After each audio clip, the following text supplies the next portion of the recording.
Stuart Alexander is a unique guest with the most extraordinary ability. He is a physical medium. If that already sounds like a bit too much for you, as it would have been for me only a year ago, I implore you to first watch my previous episode with investigative journalist and author of Surviving Death, Leslie Kean.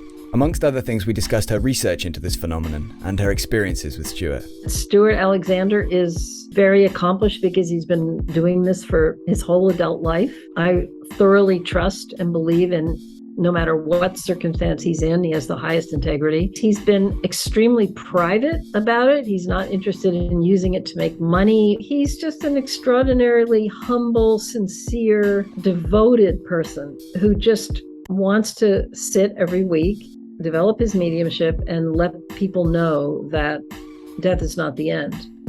Stuart is a rare example of a physical medium who is widely viewed as genuine and credible, and has had no legitimate accusations of fraud to date. There are hundreds, maybe thousands of accounts of people who have experienced breathtaking phenomena with Stuart, some of which we will discuss in this episode.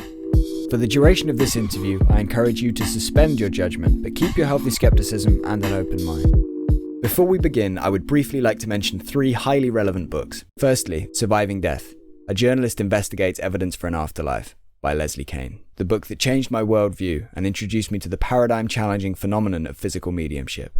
Secondly, Stuart's own book, An Extraordinary Journey, The Memoirs of a Physical Medium, by Stuart Alexander. This book not only tells Stuart's story, but also goes in depth into the history of physical mediumship. And finally, Touching the Next Horizon, Experiences of Trance and Physical Mediumship with the Stuart Alexander Circle, by Katie Halliwell. So to start us off, Stuart, can you give me your definition of mediumship and of physical mediumship? Yeah, mediumship tends to be categorized as either mental or physical. Now, mental mediumship, with a mental medium, they alone, the medium can see, hear, or sense the spirit people.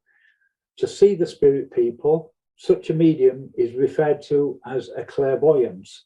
To hear the spirit people, such a medium is referred to as clairaudience. Or if the medium can sense the spirit people, the spirit well, then that is clairsentience.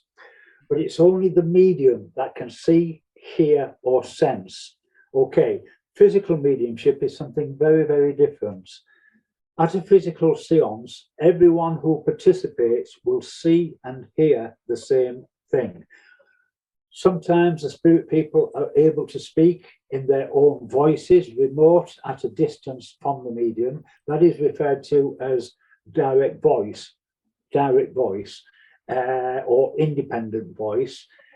Sometimes the spirit people are able to move things around the seance room, without contact by the medium. And sometimes the creme de la creme of all mediumship, to my way of thinking, is when they are able, the spirit people are able to actually materialize as solid human beings that can be seen in red light, can be felt, can be touched. I mean, there have been 1 or 2 extraordinary materialization mediums, that's how they're referred to, in history. Quite a number of, really extraordinary materialization mediums. But that's the difference between mental mediumship, where the medium alone can see, hear, or feel, or sense. Physical mediumship, everyone participating in a physical seance will see the same thing, hear the same thing. That's the difference between the two. But physical mediumship, actually the spiritualist movement as such, was actually born as a result of physical mediumship. And for over 100 years, so many physical mediums developed, within seance rooms. And yet today there's so very, very few, mostly they are mental mediums. And I think that is so sad, so sad. Yeah. Can you talk a little bit about the roots of it, about how it kind of, what you know about how it developed, like the original kind of, I don't know if there was ever the first physical medium or anything like that, but just a little bit about the roots in general. Yes, it commenced in America with 2 young girls by the name of the Fox sisters. and raps and taps and knocking sounds could be heard in their presence, blah, blah, blah, blah, blah. And really, that's how it was born, born into the world through the mediumship of the Fox sisters. And then from then on, it led to people developing mediumship, and generally speaking, developing it by sitting in what we refer to as circles. That would be a group of people all sat in a circle configuration, sat together, perhaps once a week, twice a week, whatever, weeks and weeks, sometimes months and years, to be able to develop contact with the spiritual world. Well, that sadly, over the last few years, that's virtually disappeared. And there are so few physical or circles nowadays where mediums can, or people can develop mediumship. Yeah. That's sad. Yeah. It's really mind-boggling, isn't it? It's mind-boggling stuff. And we're going to talk more about, the possibilities and what you kind of your journey a little bit later, and what's possible, within the seance room. Yeah. But I know a lot of people listening are going to be thinking, wow, this is a lot. This is hard to stomach. And we're going to, I guess, address some of that a little bit more later as well. Kind of, how we're going to address the credibility of it, and we're going to address how, or I don't know about how, but the fact that it seems like this is a real phenomena. This does really happen. Yeah. As hard as it is to comprehend. Yes. So you told us about the roots. In terms of kind of some of the more notable mediums of the past, I'm going to ask you to speak about somebody in a minute, but I just wanted to mention a couple of names, just because I think that, they should be mentioned. There is definitely going to be some I don't mention, and if you want to kind of mention a few more names, you can. But the names I was going to say is George Valentine, who's somebody that you referenced in your book, and I just found that incredible that he was able to kind of, I think he was able to manifest voices in different languages, including archaic Chinese. Correct. Which, if again, from your book, I think only a handful of people were able to speak it to the level that he was able to speak it in the seance at the time, and it just mind-boggling stuff. Alec Harris, I think, is one of the greatest materialization mediums, a Welshman, I think. Eusapia Palladino, who is one of the great mediums. Again, I think she allowed lots of scientists to try and study her, and she's very well documented. Franek Kluski with the hand molds and things like that, and Indridason, who is maybe a bit lesser known. He died young, Icelandic medium, but he's one I learned about via Leslie Kane's book, Surviving Death, and I just think there are some very compelling incidents seances, however we want to call it, experiences that he was involved in or he enabled. So again, the last two, Kluski and Indridason, people can maybe listen to my conversation with Leslie to hear a bit more about them. But all of them, if anybody's interested, should do a bit further research. But the person I wanted to ask you to talk a little bit further about is Marjorie Crandon, who's one of the better known mediums. Very controversial in terms of some people are convinced she was a fraud. Some people are convinced she was, not a fraud. And there is obviously the voice that she could be a bit of both, like mixed mediumship. I think that's where a seemingly genuine medium also engages in some fraudulent practices. Maybe they admit it, maybe they don't, maybe it's intentional, maybe it's not. Very confusing and difficult, maybe subject to approach.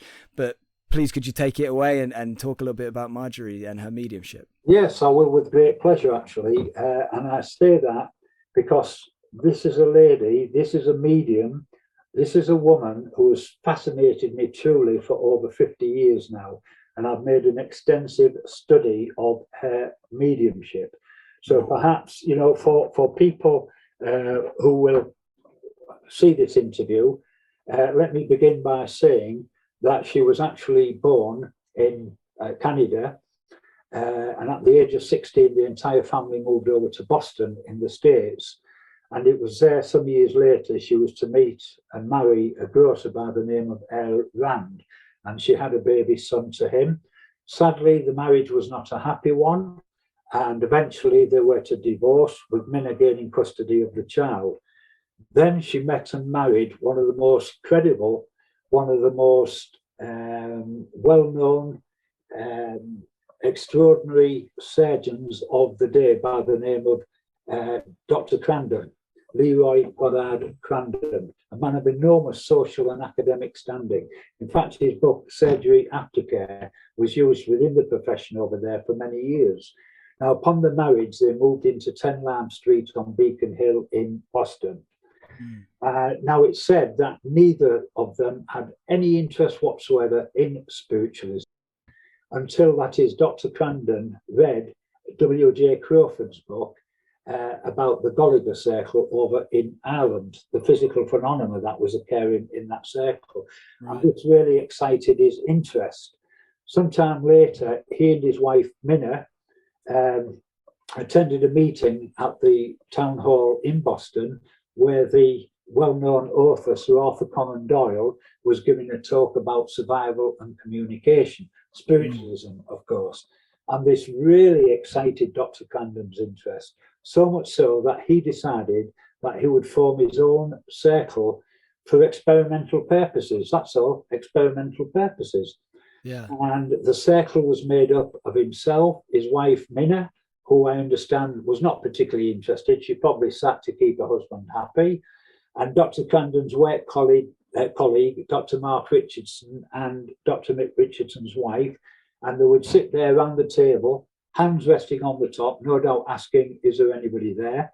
I always laugh when I say that because that's how we started off many years ago, sitting around the table, is there anybody there? We never got an answer. But anyhow, it very soon became clear that Minna possessed some form of psychic energy, because whilst her hands were resting on the top, the table moved. If she took her hands away, it stopped moving. Now, to say that her development was rapid would be to understate it, because very quickly she began to fall into the condition which we refer to as trance. And she was controlled by the Richardsons' two young sons, who had died in 1909 as a result of the polio epidemic. Wow. But they would not be there for long, because soon, they were to be replaced by Minna's own brother, Walter. Now, Walter had died in 1911 as a result of an horrendous accident on the railways. And so he began to control his sister and speak through her. But then to say her development was rapid, as I've said, was an understatement, because soon physical manifestations began to occur. For example, he would speak through his sister while she was in trance, but occasionally he would speak at a distance away from her within the seance room. And there were various other things that were taking place. Now, I'll just leave that for a second and move back to 1922. And in that year, a leading journal, magazine of the day called the Scientific American, decided to offer $2,500 to any physical medium who could demonstrate before their carefully chosen academic committee that what was occurring within their seance rooms was genuine and not the products of fraud. Now, think about it, Ben, $2,500. Now, that's a lot of money today. Back in the 1920s, that was a fortune, you know? Yeah. Anyhow, it was made up of some of the leading scientists, researchers of the day, but it included Harry Houdini, the well-known escapologist, of course. Well, by 1924, not a single medium who'd taken on the challenge had managed to convince their committee that they were genuine. And then Dr. Crandon took the decision to make contact with the Scientific American to invite the committee to come along to Lime Street to participate in their seances. Now, I have no doubt whatsoever this had nothing to do with the prize money, nothing. Yeah. It had everything to do with the fact that he and the Richardsons were absolutely 100% convinced that what was occurring within their seance room was genuine and not the product of fraud, that Minna was genuine. Well, the Scientific American Committee had the sub-editor of the magazine. They appointed him as a kind of secretary, so he would make extensive notes as to everything that occurred at seances and then send them to the magazine, and they would publish, etc., etc. Well, she was under strict control, was Minna. Now, Malcolm Baird took the decision that he would use the pseudonym Marjorie for Minnie, and Dr. Crandon would be known as FH, reported as FH, friend, husband. And this, I've no doubt, was done in order to protect their identities, because I assume that had it become known who they were, it could have done irreparable damage to Dr. Crandon's career. Yeah. But it wasn't long before news seeped out and everybody knew who these people were, you know, and 10 Lamb Street became, you know, well known throughout. And I have to say that spiritualists began to refer to Marjorie as the jewel in the crown of spiritualism. And she was also known by many as the eighth wonder of the world.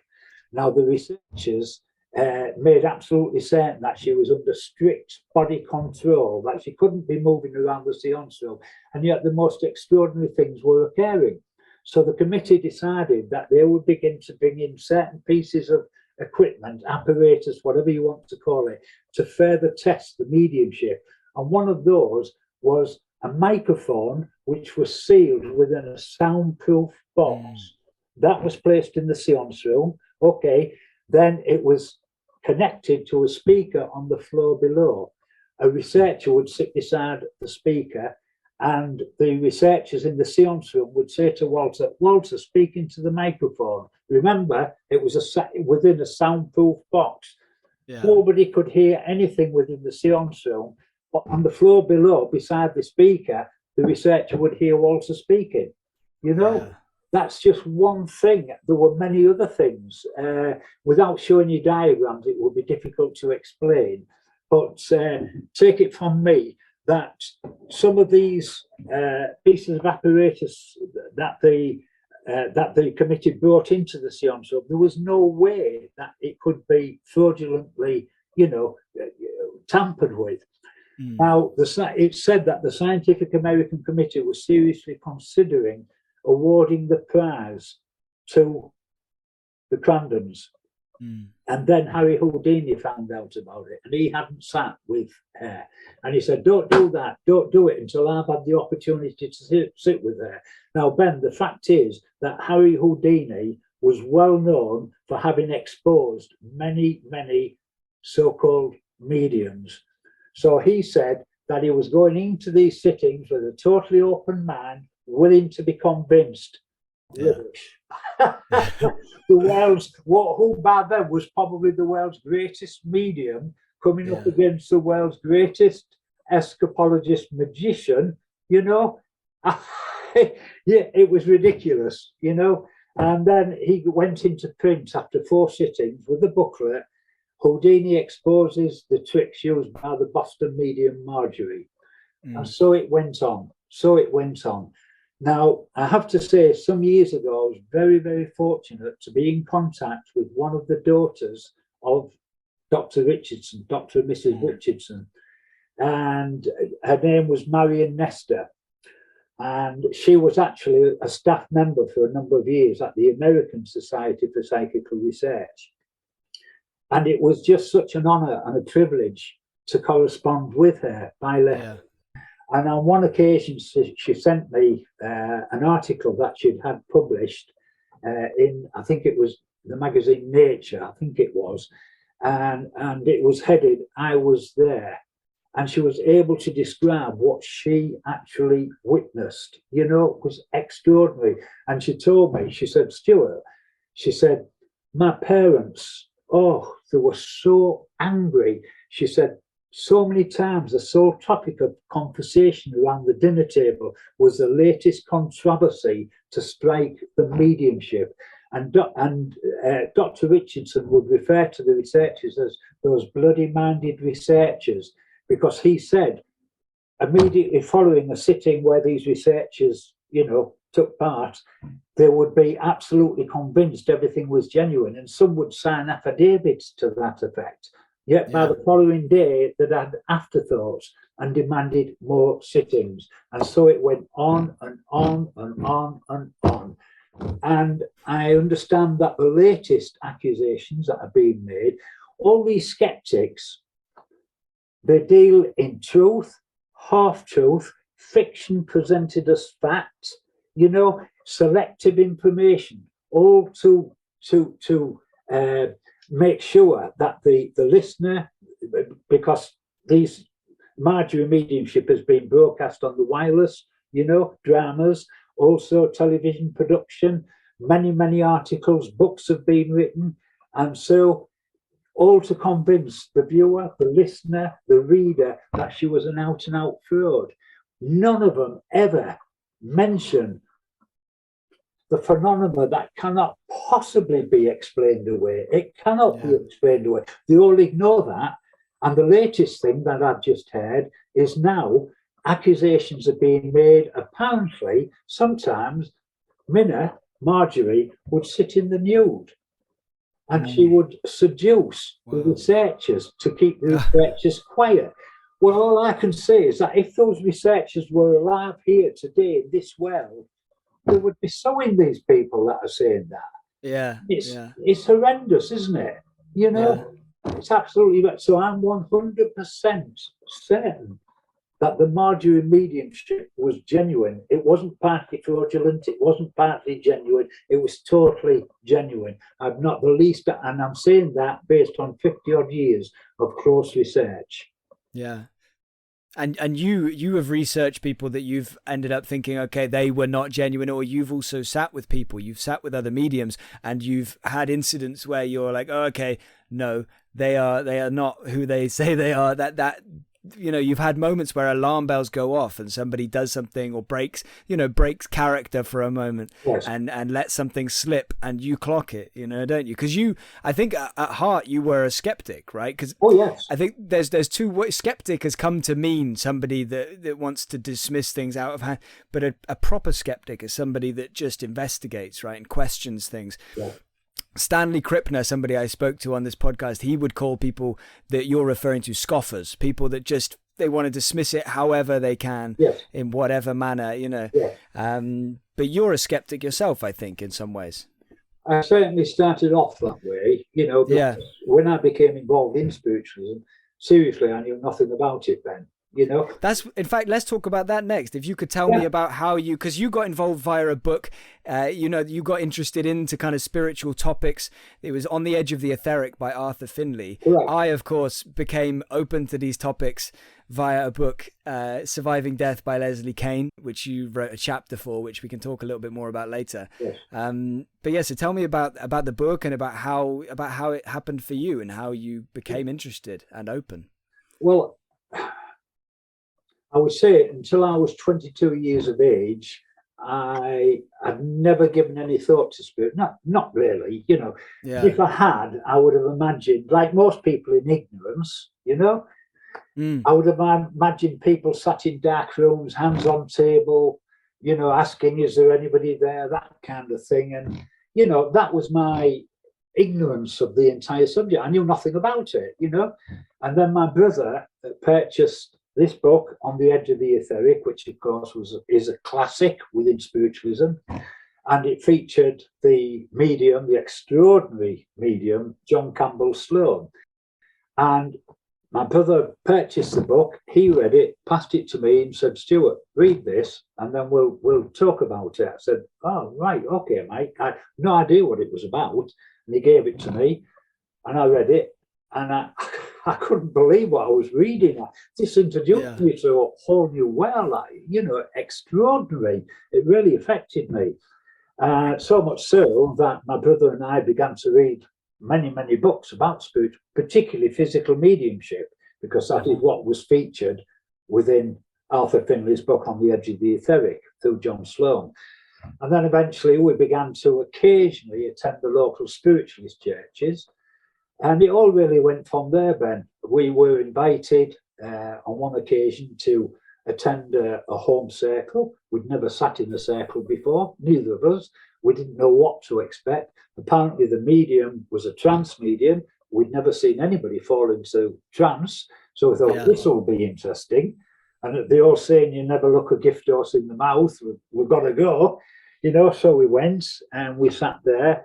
And there was probably about, 10, 15 other people in the circle. It was a big circle, Wow. And the medium fell into trance. It was held in, shall we say, dim red light. the seance was held at not darkness, dim red light. The medium fell into a trance state, and then he was a spirit person began to speak through him. He was controlled by a spirit person who then spoke for about 3/4 of an hour. We hadn't a clue, my brother or I, we didn't understand what on earth he was saying. We didn't, it was all philosophical and we just didn't understand. And at the end, the medium's wife said, right, we'll go around the circle and I want to know if you saw anything, felt anything, sensed anything. Every single person, oh yes, I could feel something. Oh yes, I could see this. Until it came to me, no, my brother, no. We went a few times, but it became embarrassing because we were the only ones that never saw, felt, or said, and we couldn't understand for a second what this spirit person was talking about. Yeah. But that's how that's how it began, and eventually, I decided, probably 2 or 3 years later, that for experimental purposes, I would form a circle to run from my home, and it was made up of family, friends, and our next door neighbours because they were very interested. And we would just sit there for an hour or so, and very, very little, if anything, happened at all, But we would sit in total darkness. I would make sure the room was made totally dark, and we would sit there and listening to music. And, the thing about it was that although very little, if anything, happened at all, it was just nice for us all to be together, to leave the world outside, all of our worries and concerns and everything. They didn't belong within the room where we held the seances. So, it was just nice to be together, to be as one together. And I often think when people form circles, and after a few weeks they get nothing, and I've had so many emails or people talking to me direct saying, what do you think, Stuart? Nothing's happening. And I said, look, just enjoy being together. Just sit and leave everything to the spirit world, Yes, we've all got expectations when we sit, obviously. But the important thing is just to be together in harmony, listen to nice, gentle songs, and leave the rest to the spirit world. And that's what we did. And it all began for me, mediumistically, when, many months down the line, my brother rang me one night and he said, Sue, that was his wife at the time.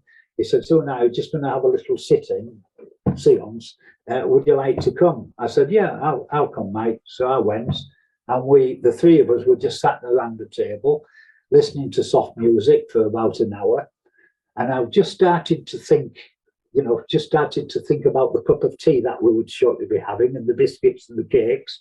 That was the highlight of those nights, because nothing ever happened. I'm serious. And suddenly I heard in my left ear a voice, most extraordinary. It said, switch the light out, continue to sit. And the strange thing was, Ben, it didn't shock me. I just listened to this voice. And my brother said, shall we bring it to an end and we'll put the kettle on? I said, no, just turn the light out, mate. And without asking, he switched the light out. And immediately as the light went out, something came towards me. I could feel it come toward.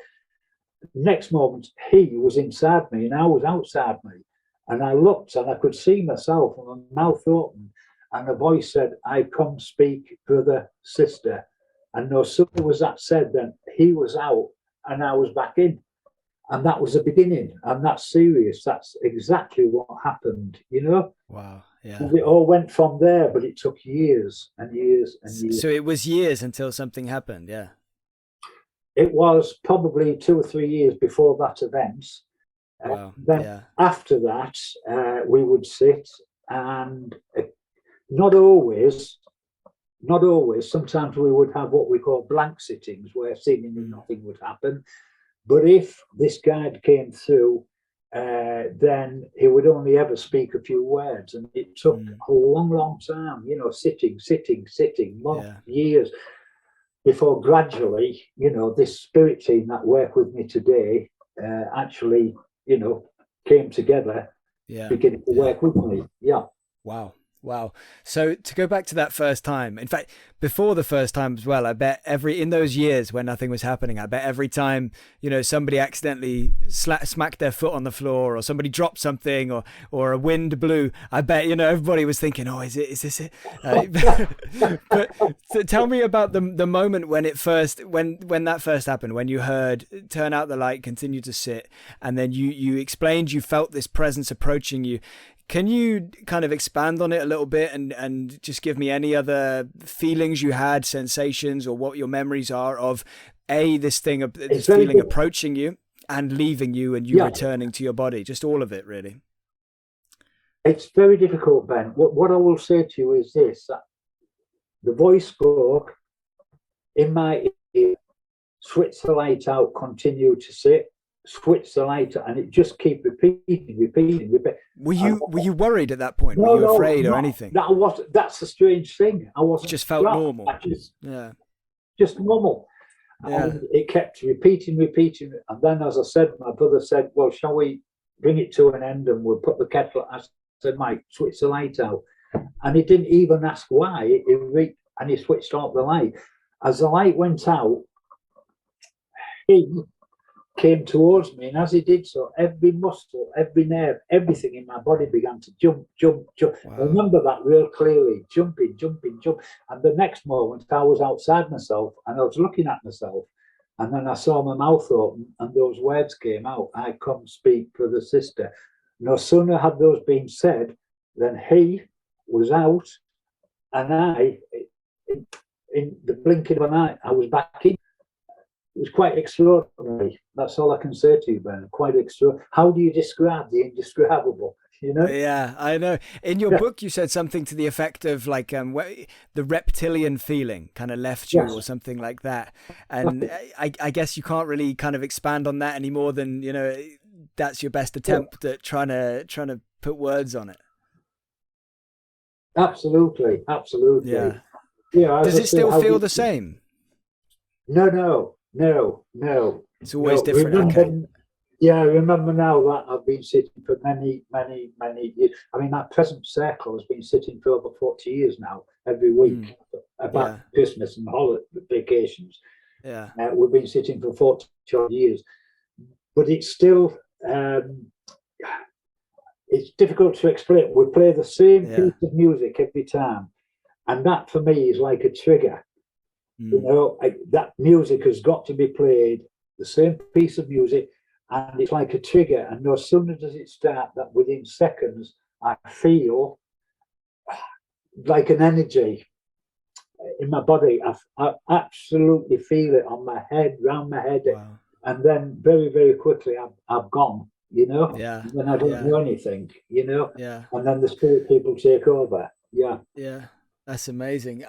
So again, to go back to that first time, again, from reading from your book, from my memory, I think after the first time, you were not keen, not in the slightest, to do it again. You kind of, you had a bit of walls come up, and you were like, oh. So tell me a bit about that and where that came from, and was it to do with pain or discomfort or just fear or what? Yeah, kind of expand on it. It wasn't to do with pain, not at all. Nothing to do with pain. But I suppose it's like anything that, I mean, think about it, Ben. It was an extraordinary experience, to say the very least. And I was nervous about it. Yes, I admit it. I was nervous about it. But over the years, well, it wasn't long before I reached a stage where I thought, trust them. They know what they're doing. We haven't a clue. We're just instruments, if you like, of the spirit world, of the spirit. It's like a team, it's like a team.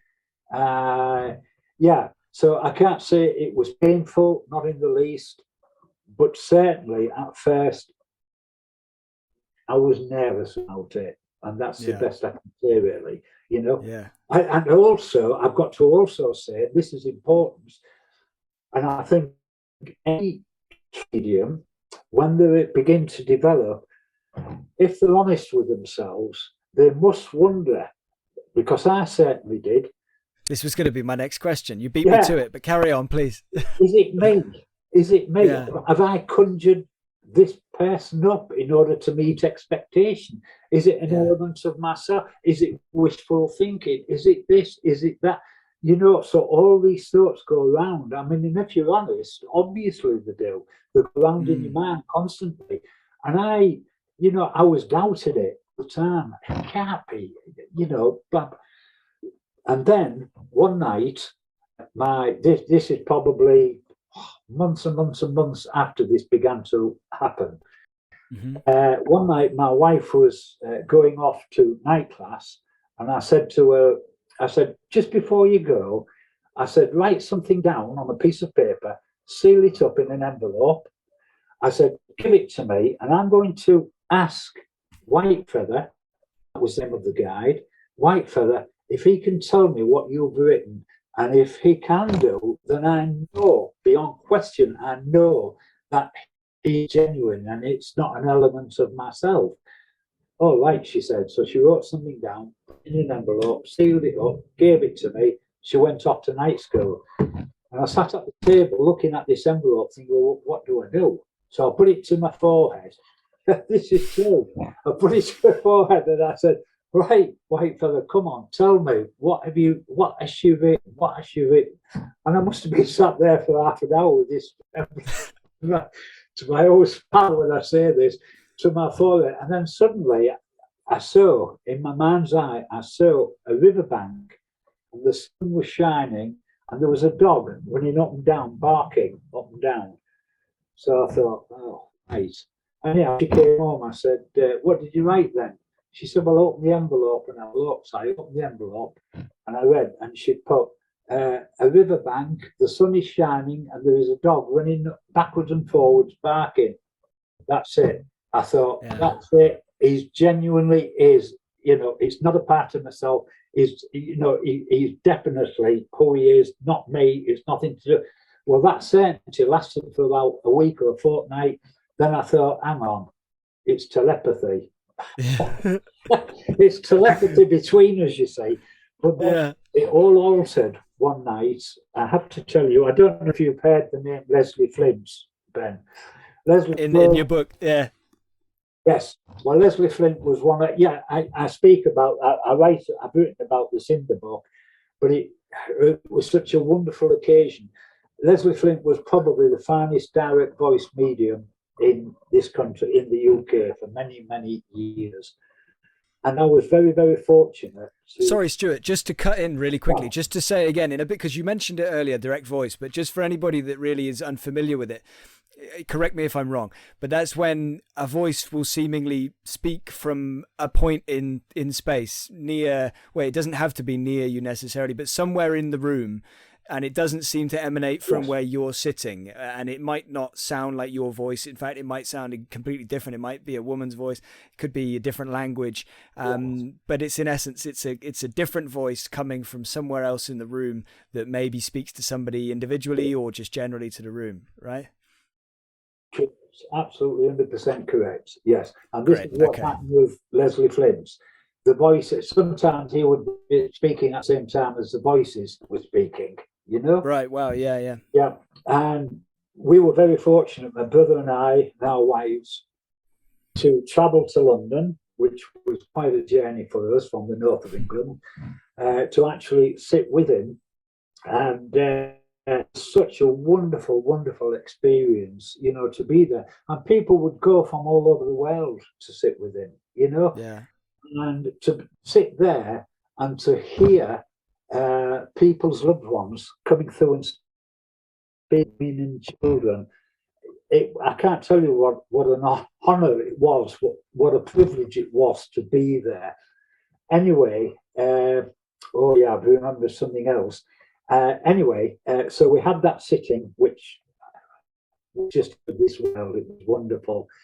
And then I arranged for us to sit again with him, and we went along. And I should tell you that this was literally a few weeks following the passing of one of my grandmothers.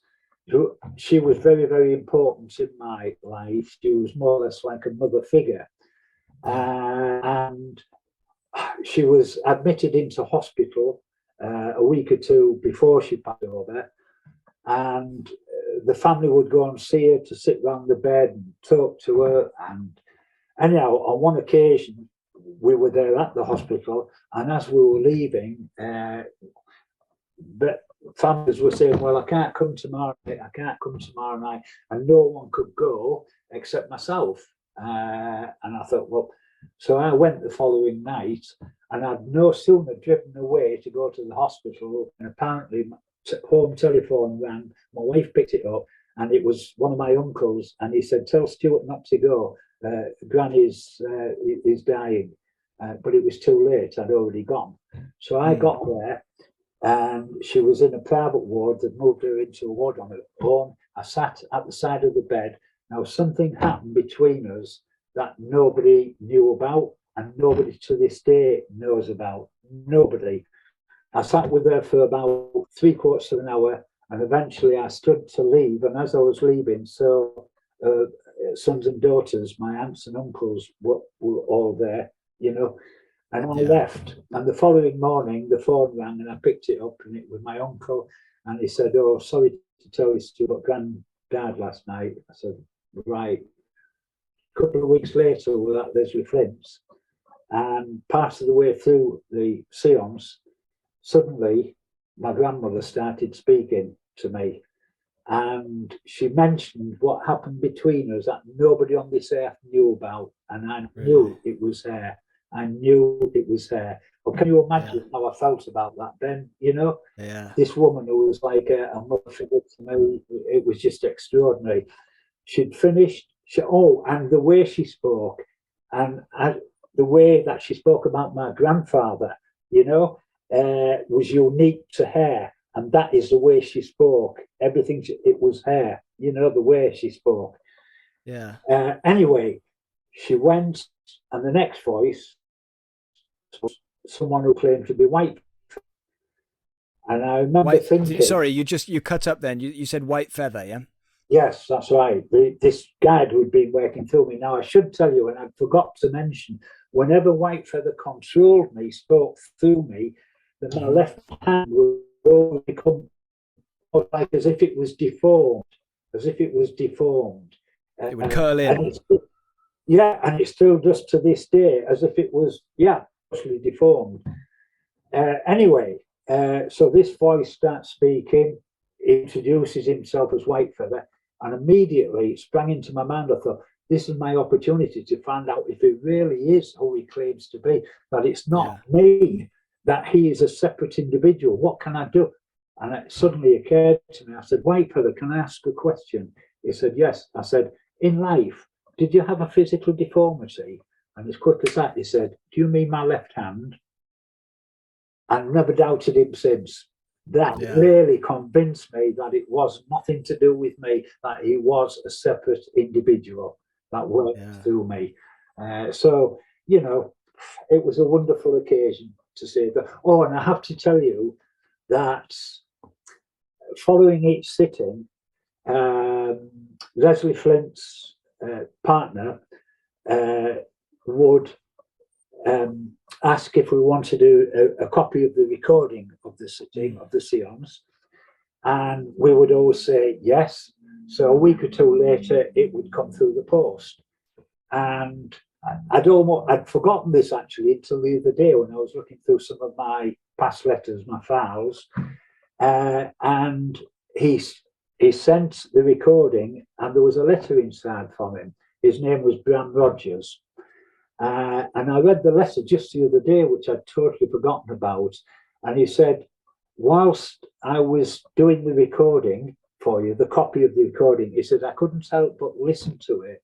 He said, and I honestly think from what I heard, that when the time comes for Leslie to stand aside, to stop, you may be taking over from him. I thought, you know, what wonderful encouragement that was, you know. And I'd honestly forgotten about it, Ben, until I read it just a few weeks ago, you know. Yeah. Wow. So there we go. And in a lot of ways you did. Like you said a minute ago, that people used to travel from across the world to go and sit with Leslie, and I suppose the same could be said about you, right? People have traveled from across the world to come and sit with you in public and private seances. Yes, correct. Yeah.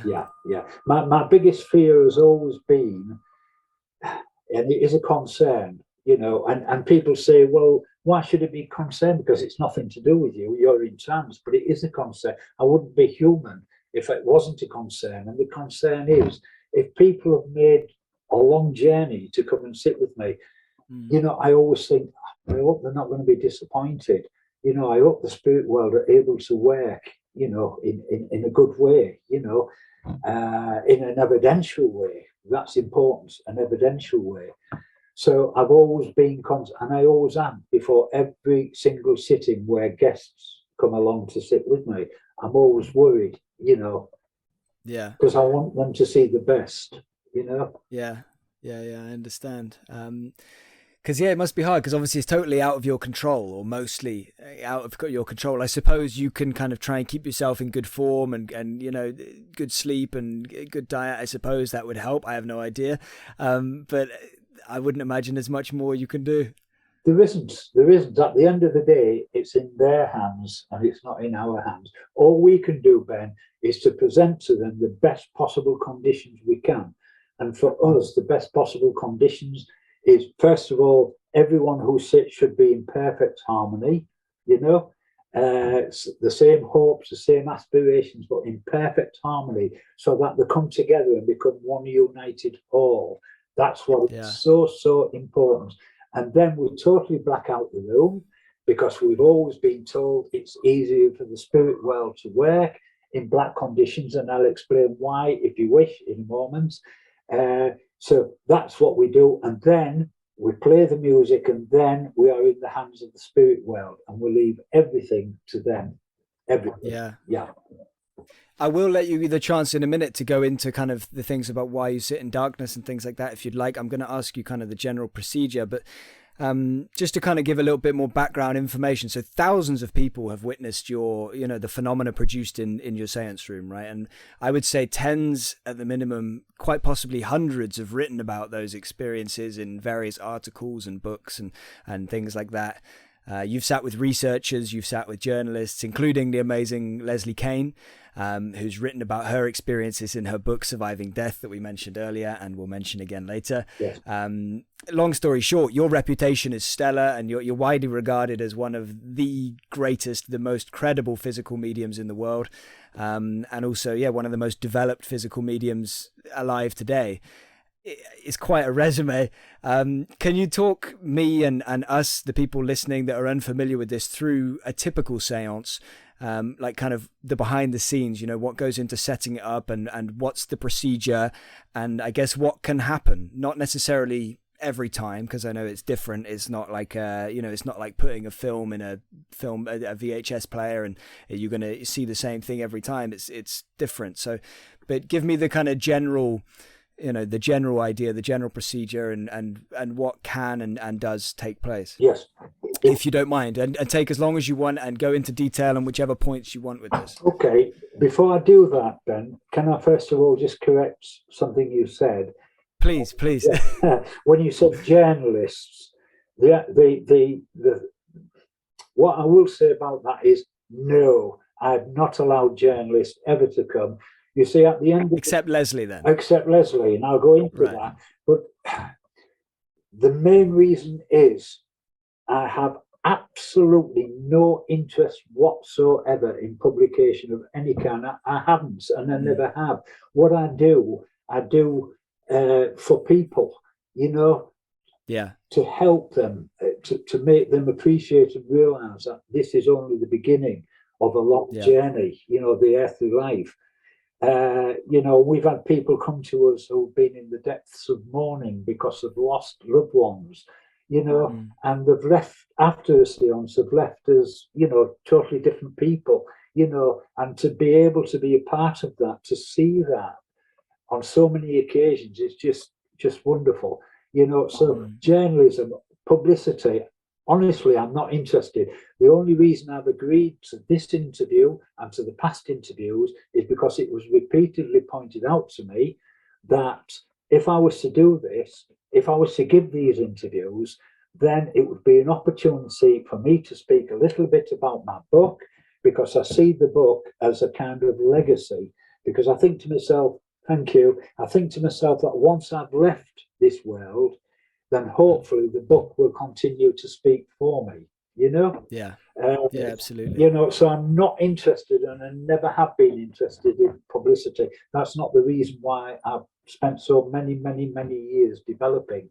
You know, it's to be of help to people, you know, to share with them this wonderful reality, you know, of survival and communication, you know? And to add to that as well, I'm very aware of the fact that you've never done this for the money. You know, I mean, you can't go on Stuart's website and book, you know, something to pay £1,500 to go and sit with him and see something fly around the room. It's not how you work. You may have done some public seances where you've taken some money in the past, but that's very different to the fact that you've done thousands of private seances with people you don't know personally, you know, friends and friends of friends, and for free. You've done it to spread the message that you want to put out there. Yes, I have, but it all depends, because from time to time, even with the guest circle, people have been charged a nominal sum, you know, for reasons that, you know, from time to time we will travel here and travel there and travel there. Everyone's got to eat, Stuart. We've got to eat. Nobody's going to hold that against you. you. We've got to pay our way in life. But having said that, I'm not talking about ridiculous amounts of money. Not at all. Not at all. No. That's not the reason I'm in it. And we were saying before the recording began that you've lived in the same house for 50 plus years. Yes. So this is not, you're not somebody that's, you know, trying to live a certain lifestyle, and you're happy with what you have, and you just wanted to share this with the world. Indeed. Now, in regard to Leslie, yes, she is a journalist. What happened, and I don't know if she's already told you during her interview, but she made contact with me by email, and as soon as I saw the word journalist, no, you know, but then I would never be rude, you know, I'd never do that. And I replied in a nice way, you know, and then she replied, and over a period of time, you know, email. I started thinking, this lady sounds very genuine, you know, very, very genuine. It's not a question of, you know, media, you know, blah, blah, blah, blah, blah. But she wanted to see for herself, you know, you know, and you get feelings about people. And I got this feeling about Leslie. And over a period of time, I realized that her intentions were good, you know, had nothing to do with, you know. And so that's how and then we became friends, you know, over a period of time. She's genuine, she's sincere, she's a lovely lady, full stop, you know. Yeah. So that's how that went. Now, to answer the question you originally asked, which is about the circle. Yeah, about the general procedure, how it works, what's the kind of, how it goes. Okay. I mean, for somebody that has no idea about this. Right. And obviously you can go into details with things like, because I know full well that you are tied to the chair and things like that. Yes. You can go into whichever details you want, but try and paint a picture for somebody that has no clue how it goes. Yeah. Well, I must start by saying to you that my mediumship functions whilst I'm in the, not always, but generally speaking, let's say 90% of the seance, I am in the condition known of as trance. Okay. Mm-hmm. Now, in the first few years, when I developed trance, I knew everything that was being said. But I couldn't stop it. And that's one of the reasons why I was so skeptical as to whether or not it was me or, you know, and I couldn't stop it. And it took many years before I eventually started to fall into the condition where I knew absolutely nothing, totally unconscious, if you like. Wow. And so White Feather was the very first one to communicate through me, and he was there for quite a long period of time before eventually this little boy arrived by the name of Christopher. And Christopher's responsibility was to always to lighten the atmosphere within the seance room. You know, when people come along to sit in a dark room at a seance, if they've never done it before, they can be, understandably, they can be very, very nervous. Well, his responsibility was to lighten the atmosphere, and he does that in an extraordinary way. You know, within minutes, shall I say, within minutes, even if somebody enters the seance room very, very nervous, they've totally forgotten the nerves because of him and the way he speaks to them, because everything is so normal, and he's so normal, you know.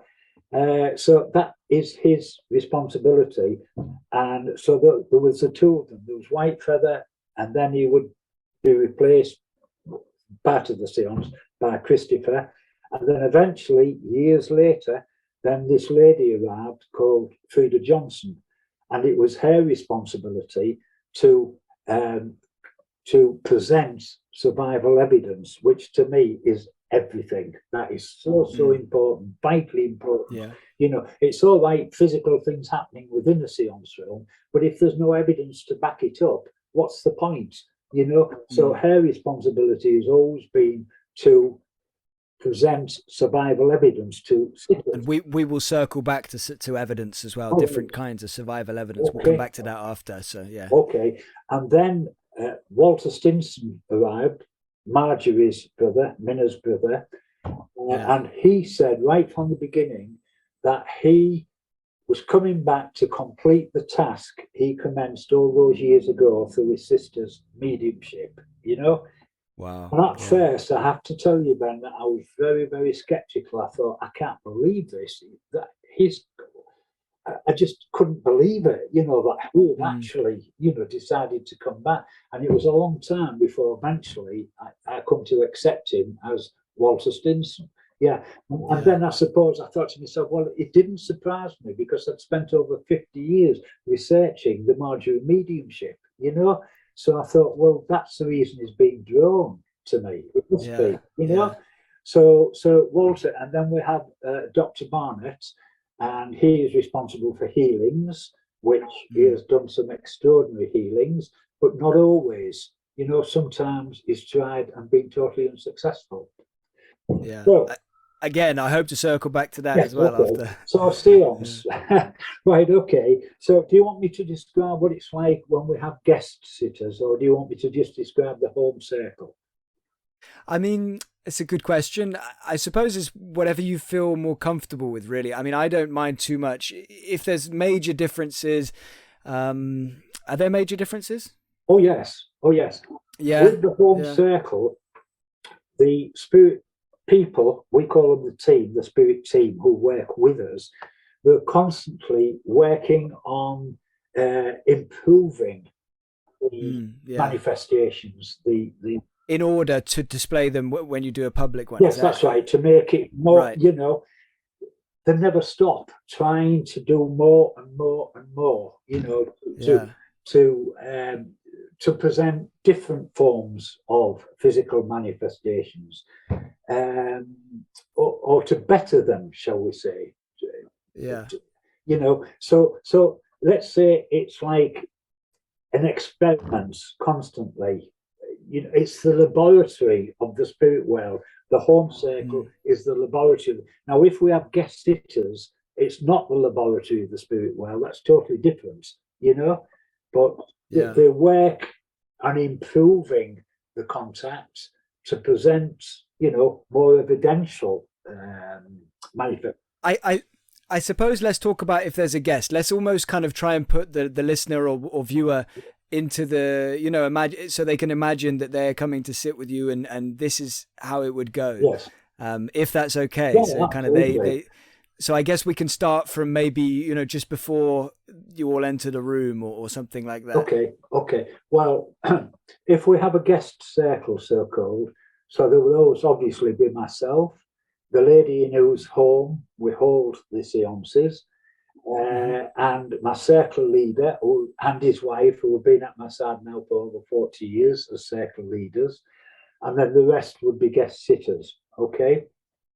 Now, sometimes I have to say that I do travel to Norfolk, which we were talking about earlier, where Yeah. my friends Alf and June Winchester, where they live, and they've been behind my mediumship for many years, 30 years now, I think it is. Yeah. So sometimes my wife and I travel there and we hold seances there for guest sitters, you know. So let's just say, right, wherever it is, it doesn't matter whether it's here or in Norfolk. So we welcome all the guest sitters, we talk away, you know, and hopefully they begin to relax, realizing that we're ordinary people, you know. And then we tell them, you know, about the seance, what we expect them to do. In other words, to just simply try to relax and listen to the music, and then leave the rest to the spirit world. So that's it. So we all go into the seance room and we sit in a circle configuration, okay? And then my circle leader says a few words to open the seance, to begin the seance. Then a button is pressed and the same piece of music that we've listened to for over 40 years now, that begins to play. And that for me, as I said earlier, Ben, is the trigger. You know, once that music begins to play, then, you know, it's extraordinary. But then I've gone within probably seconds, you know, I've gone. Wow. And then Whitefeather comes in and he just simply welcomes everyone to the circle. And then he's probably there for 2 minutes, just talking, welcoming people and blah, blah, blah. Then he steps to one side and then he's replaced by little Christopher. And Christopher, as I said earlier, it's his responsibility to lighten the atmosphere and always makes people laugh, laugh, laugh, laugh, laugh, you know, with what he comes out with. And I have to say, of all the, and I mean no disrespect to any of the spirit communicators, but the one, because they might be watching now. no, they might. They might be. But they've heard me say this before, so it doesn't matter. But the one I love to listen to when we do the recording, I don't just love to listen to Christopher. Because even after all these years, I can't help but laugh. You know, one of the things he often says to people, you know, if they can be very, very nervous, he says, "Look, there's nothing to be nervous about. Listen, if a ghost appeared in the room, I'd be the first one out."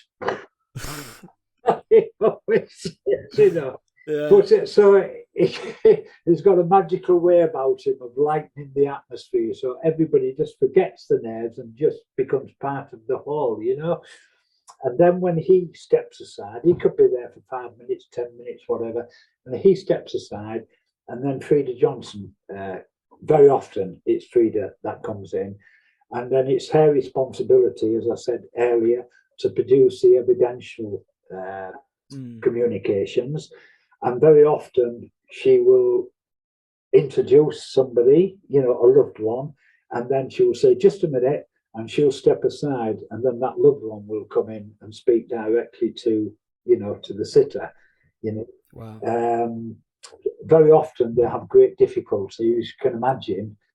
Is that normally through you or through direct voice at that point? Through me. Through you at that point? Yes, absolutely, through me. And it can be very, very difficult for them, because we've got to remember that the regular team, Whitefeather, Christopher, Frida, Dr. Ben, they've all worked and worked and worked on this for years and years and years. When Frida began to communicate, first of all, she was months and months and months before she could begin to speak well. You know, she was a struggle. So we've got to keep that in mind. But to me, that is so vitally important, you know, the evidential communications. Do you know what a spirit trumpet is? I do, courtesy of your book, but most people probably don't. But I think it kind of looks like a megaphone, right? And it's, is it metal? It's made of metal. It's metal, yes, and it stands about 15 inches in height, probably about 3/4 of an inch diameter at the small end. At the large end is probably 3 inches, 3.5 inches at the wide end, and that's illuminated at the large end. We have a you put a luminous band thing on it, don't you? Stickers. Because don't forget, we're sitting in total darkness, and then Frida will be speaking. She will be reuniting people with the loved ones. Then she will stand to one side and Walter Stenson will take over. Now he's responsible for all of the physical manifestations. And then very often one of the trumpets will take off and fly around the room. And over the last couple of years or so, perhaps a bit longer than that now, very often I come out of trance so I can see it myself. There's a big difference between people telling you something as to what happens and actually experiencing it yourself. Unless you've experienced it yourself, you can't, it's very different to seeing it yourself.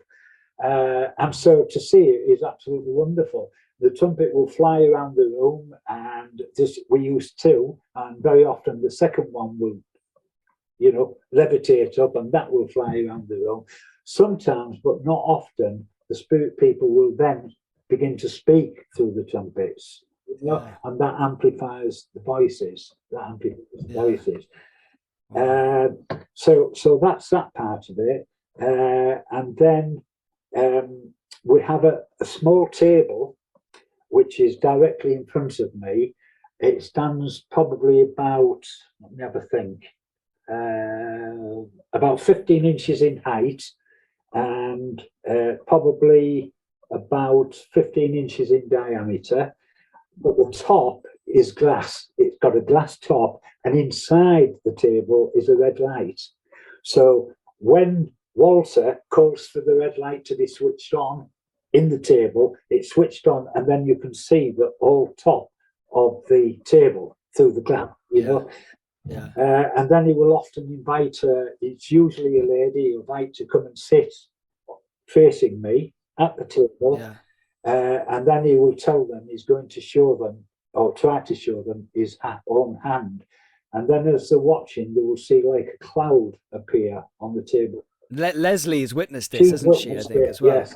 Like a cloud. I don't know what colour, I have no idea, but like a cloud. And then slowly but surely, from the cloud, a hand is created. His hand is created. And sometimes he'll ask the lady to place her hand on the table, and then his hand will come across and take hold of her hand, which is quite extraordinary, as you can imagine. And I've only seen it once. You've seen it once? Once. And honestly, I'd heard about it for years and never seen it. And then on one occasion, I came out of trance and I was, good God, I could see this hand, just extraordinary. It knocked me for six, an extraordinary experience, I bet. Wow. So, and there are other things that happen within the seance room. At one time, we used to get what's called apports, and that is like sometimes flowers would be brought into the seance room, which weren't there before the seance began, And in actual fact, in my book, I write about probably one of the most extraordinary apports we ever had, and that's I headed it. The pink pig, which was quite extraordinary to say the least. But people have to read the book, so I don't really want to go into all of that. So that basically is what. And sometimes, doesn't happen very often, but it does happen on occasions. A sitter will be invited to come and sit at my side, and this happened just about 2 months ago, actually. And I won't name the gentleman, but he came, but he was from America. He came and sat beside me, and the red light was concentrated on my face. And as he watched, he saw his wife? No, his mother. I think it was his mother's face appeared in front of mine, that's called transfiguration, by the way. It wasn't his wife. I think it was his mother. Manifested in front of my face. So I mean, things like this are unforgettable, aren't they? Really, mind-boggling stuff. I think so. And we can come back to a few of the other phenomena that take place or that can take place. But so after that, just to kind of conclude the seance, they would say a few more words, and then you'd call it a day. You turn the lights on and go and have a cup of tea. Is that right? the spirit world, they call the tune. They direct us all the way through. Okay. So they'll say that. Will they say we're done now, or will they kind of? How will they end? Yeah. Well, they would generally say that we have to bring this seance to a close. They'll thank everyone for the love and the harmony they brought into the seance room, and then Whitefeather will come and he will say a final few words, and that will be it. Then our circle leader, Raimondo, he will say a few words to bring it all to a close. And a few minutes later, the lights will come on, and then we have a tea. Wow. Yeah, That's strong. the important part. Yeah. If anybody takes anything away from this, it should be the cup of tea. And we should also highlight the fact about how you sit, because you're in a chair and you're strapped to the chair, aren't you? You have your arms attached. I think nowadays you do it via cable ties, like plastic cable ties. Yes. Oh, you've got one there. Yeah. Wow. Yeah. So the cable tie is around the chair arms, one round each chair arm, and then my wrist is strapped to the chair arm with the cable tie. Now, I've forgotten to mention this actually.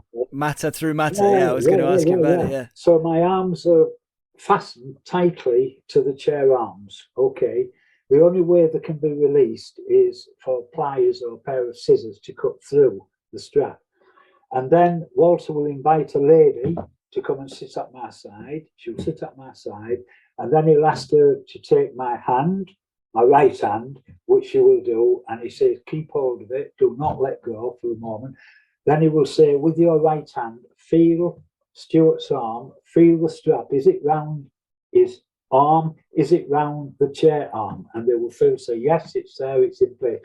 So then he will say, move your hand away, move that hand away, and then my arm shoots up into the air with the strap still on my arm. And then my arm will go back down, and then he will ask the lady to feel again, and she will feel that the strap is back on my arm. Then he asks her to feel again, and she'll feel the strap on my arm and around the arm of the chair. Then he'll say, keep your finger or your hand on top of the strap, which they do. And then whilst they're doing that, the strap under their finger, then my arm will shoot up into the air, so the strap goes through the arm of the chair, and the strap then is presented to the lady. Yeah, and sometimes we have two of these on the table, not linked together, but at the end of the sitting, they will be linked together like that. Yeah. So they're quite extraordinary, really. And again, I think Leslie has a few of them, she's told me. What were you going to say? Sorry, I didn't mean to cut you off. Well, I can tell you that some of these are now literally all over the world. Yeah. And people have sent me photographs of them in frames, have had them framed. And I know one lady who got married and took it down the aisle with her on a wedding day. Yeah. How wonderful. How wonderful. Yeah. And over the years, I think you've experimented in different situations, sometimes in public ones, sometimes mostly in public ones, I would say. But you've experimented with different types of, attaching yourself to the chair, because you always want to make sure that people can be as convinced as possible, and that you want to remove as much doubt as you can, so that people don't need to question the things that they see. And so you've experimented with, I think, attaching your chest and your legs and everything, and you have luminous tabs on your ankles or your legs and on your arms. But yeah, just speak a little bit about that, the kind of the levels you go to ensure that. Well, to me, it's of vital importance, Ben, that when people sit at a seance with me, it's of vital importance. I just, I hope and pray that when the seance is over and they leave the room, they are in no doubt whatsoever that for a while they've been in the presence of the spirit world, that everything has been genuine, everything. That has been of vital importance to me. It always has been. And I always say this, if I sit with a physical medium, I walk into the seance room as a spiritualist, but I don't leave my common sense outside of the seance room. And I always insist upon that with people who sit with me. Don't leave logic. Don't leave your common sense outside the seance room. You know, it's ridiculous. You mustn't do. So what I did, knowing this and how important it is to me, for many years, I used to insist upon my legs being strapped with ropes around the chair legs. I had, as you just said, ropes around my body, you know, around the back of the chair. I had ropes adhering my arms to the chair arms. I had luminous tabs on my knees, and my shoes, or my feet, blah, blah, blah, blah, blah, all of these things. But I'll tell you, it changed one night because I gave a public sitting, and my wife, she always sits outside to make sure that nobody can walk in and disturb the seance once it started. And she was sat there, and the seance has ended, the door opened, and people were filing out, and two psychical researchers walked past her, and she heard one say to the other, well, it was very interesting, but did you notice that the ropes around his chest were separate at the beginning of the seance, but at the end they were all bunched together? And I thought, oh, goodness. So I insisted that my circle leader had two metal plates made with rings through them that would be fastened to the back of the chair so that the ropes could not possibly be bunched together, that they would always be separated because they would go through the loops in the strips at the side of the chair. And I did this for several months, and then eventually I thought, this is ridiculous. You know, absolutely. No amount of nothing will convince people if they don't want to be convinced. And I go back to Marjorie. It didn't matter what she did, you know, what she put herself through and her husband and what they went through. It didn't convince those people who refused to believe, you know. And I thought, this is ridiculous. So I scrapped all of it. I just insisted then on having the cable ties around my wrists, and also having luminous tabs on my knees so people could see all the time where I was. And it was as simple as that. And that's what I do to this day, you know, because you'll never satisfy the out and out critic, the out and out skeptic. They'll never be convinced. No.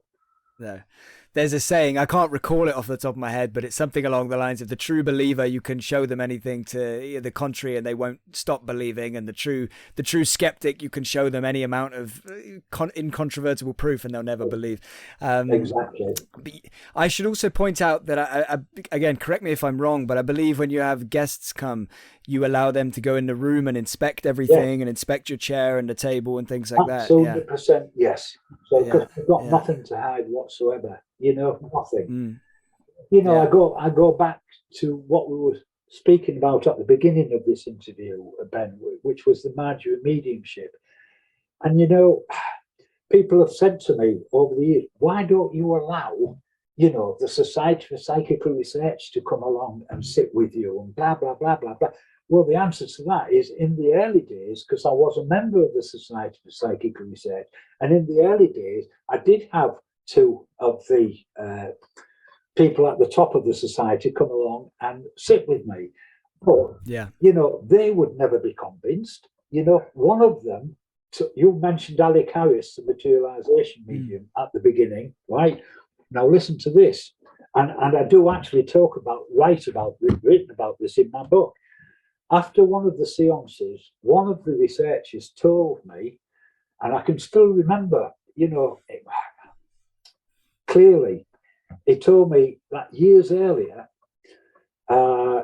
he found out that the local church had organised a trip to Cardiff for members to sit with Alec Harris, the materialization medium, to sit with Alec Harris.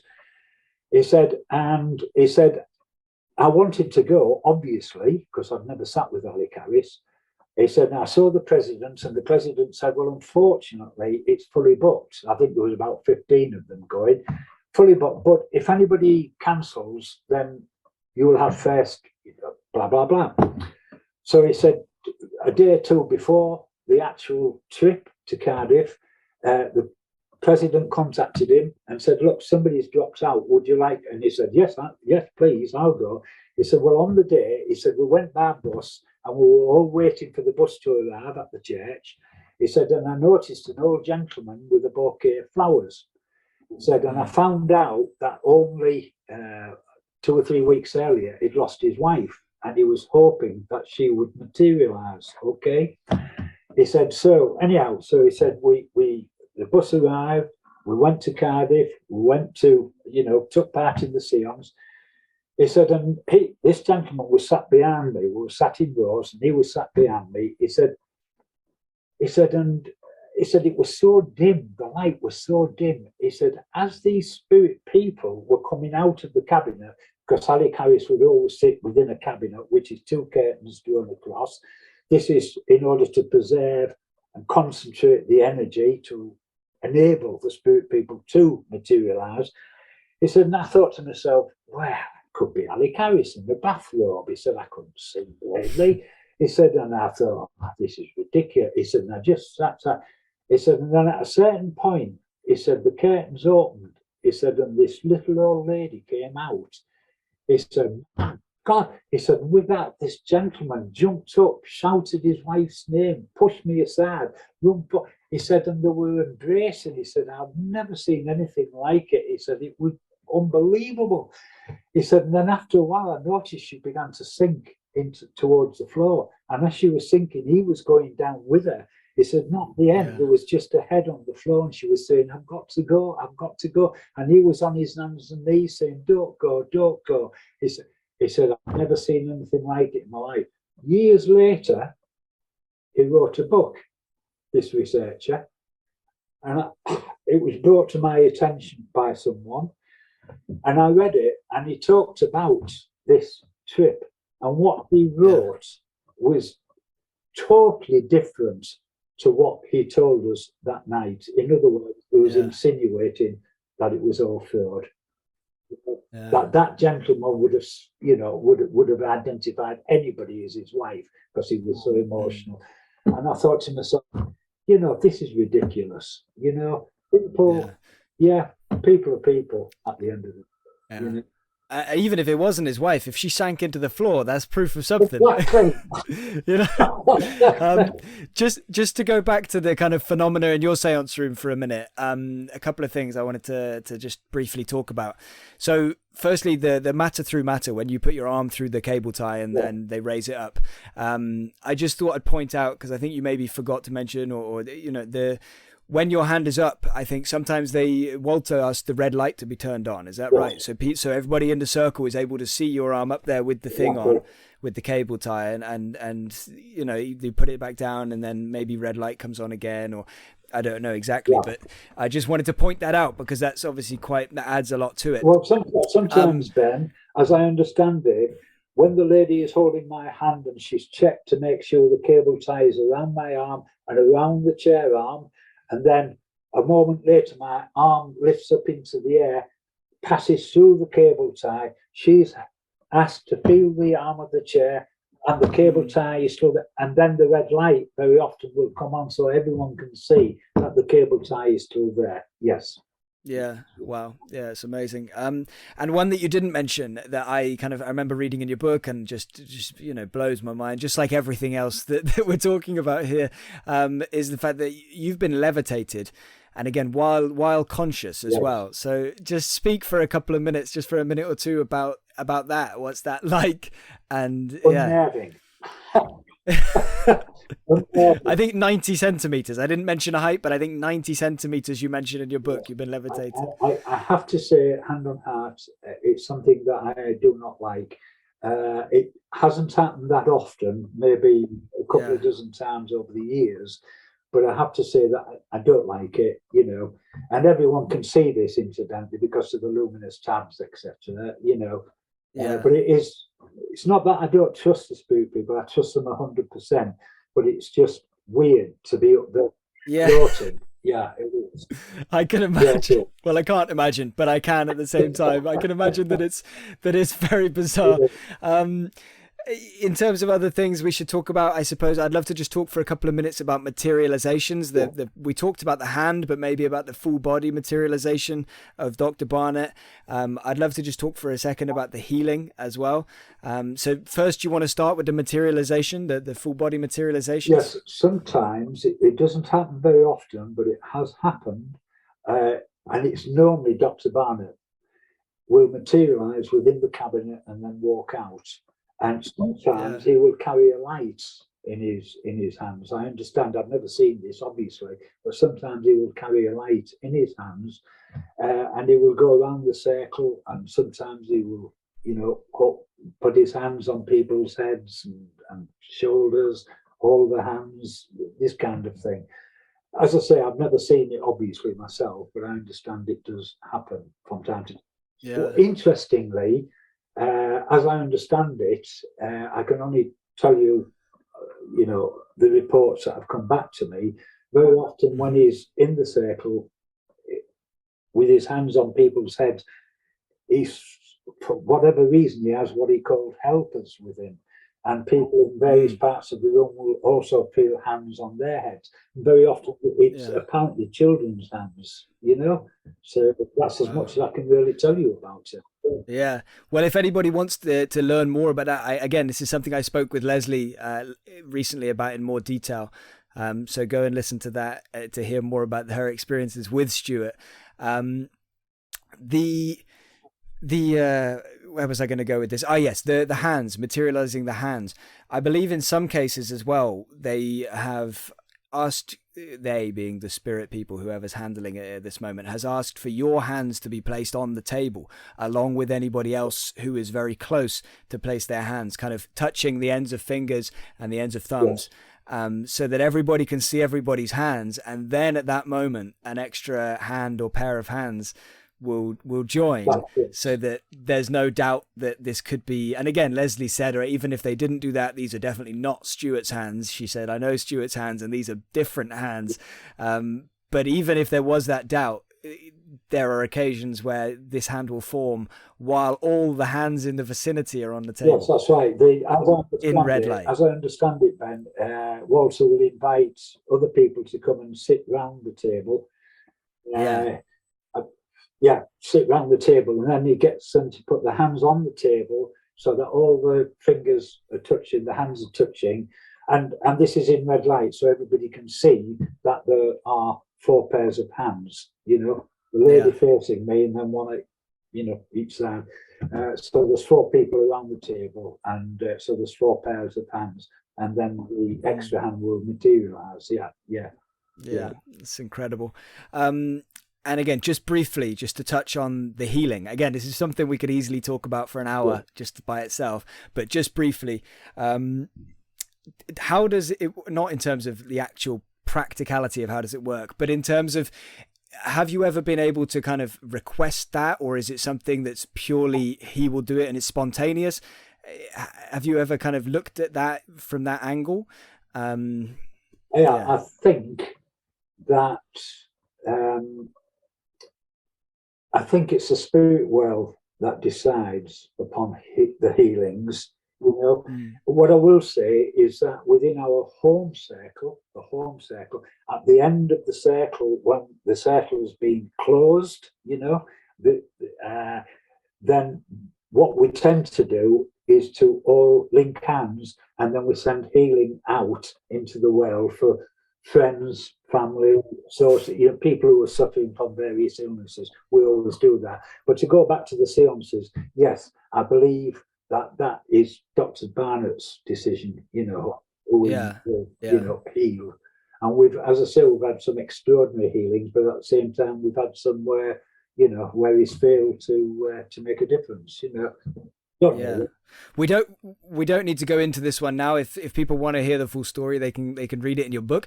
But there is one that you mentioned in there, Robin Hodgson's heart, which was very compelling. Like, she had some major issues with her heart, and long story short, Dr. Barnett did his thing and said, check it out in 3 months. She coincidentally had an appointment 3 months later and found some very, very intriguing results and very shocking results. Incidentally, it was a man. It's a he, not a she. Oh, okay, right, my bad. But yeah, Okay, yeah, uh, yeah. No, it was, people can read about it in the book, but quite an extraordinary thing, really, particularly yeah, since Dr. Barnett was able to say 3 months from now, you will know the results. And 3 months later to the day, he's there with a consultant who says to him, mm, what have you done? And he said, what do you mean, what have I done? He said, well, what have you done? And he said, and Robin immediately thought, oh, blam, he's probably talking about the fact I like a drink or something like that, which he's not supposed to do. And he said, well, look, whatever it is you've done, I need to know because I've got a waiting room out there with people suffering from you're suffering from. And, this is, yeah, and, from going from one situation to being totally clear of that was extraordinary to say the least. And he didn't realise until afterwards. And his wife said to him, Robin, where were you 3 months ago? And it suddenly clicked. Oh my gosh. yeah, So, but yeah. so The penny dropped. yeah, and he drops. Yeah. Wow. Over the years, and I've said this during my other interviews, Ben, but to me, it was one of the most emotional nights that I've ever had in all the years that I've worked as a medium. And so, excuse me, but I'd like to tell this story. Please, yeah, yeah. People have said to me over the years, Stuart, why do you do it? Why have you sat all these years? Well, what do you get out of it? And to be honest, Ben, I never ever knew how to reply to them. I didn't know what to say. I thought, well, it's obvious why I've done it and why I sit week after week, year after year. It's obvious. But so I never knew how to answer them really. Till Mm. one night, everything changed. And if I can explain to you, my circle leader, he would get telephone calls from people asking if they could attend a guest circle. And I once said to him, how do you know, Ray? How do you know whether they want to come for the right reasons, And he said, well, I talked to them for a long time on the telephone, and then I just get an instinct, a feeling as to whether or not they're genuine, sincere. I said, oh, right, okay. Yeah.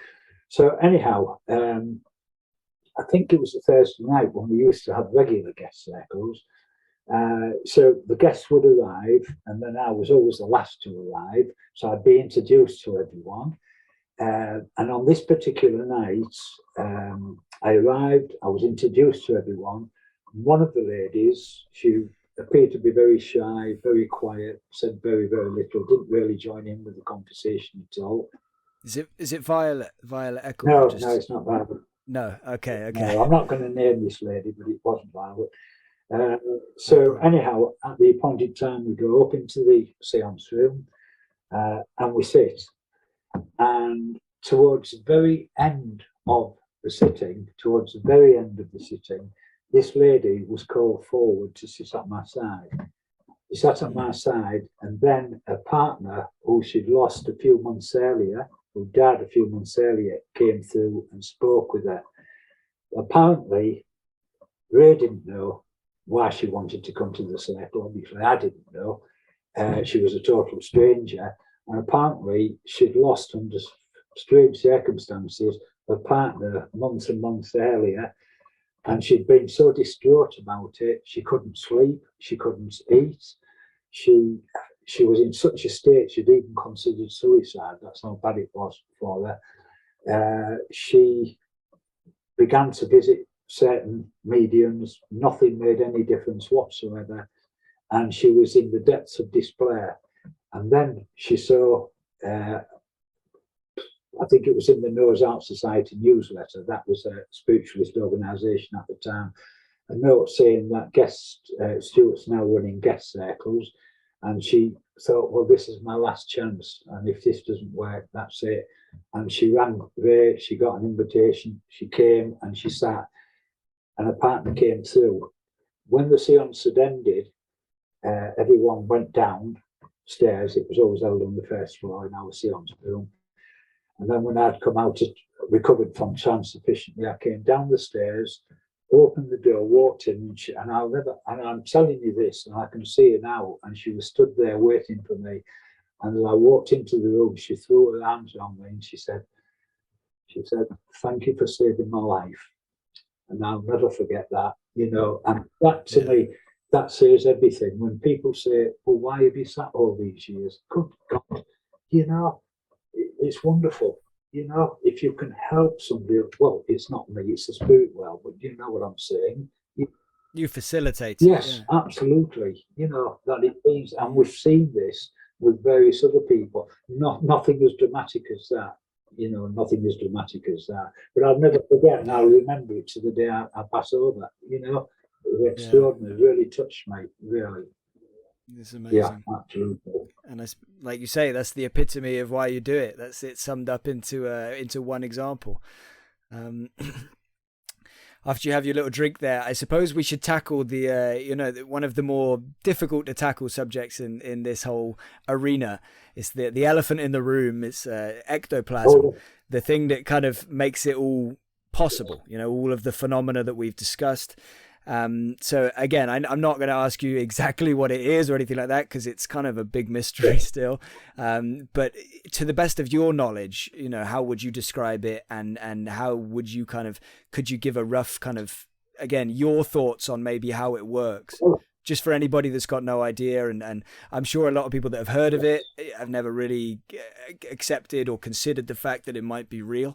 Well, I really do believe, Ben, that within all living creatures, animals, human beings, whatever, that within them is this substance, this energy, which has been always referred to as ectoplasm.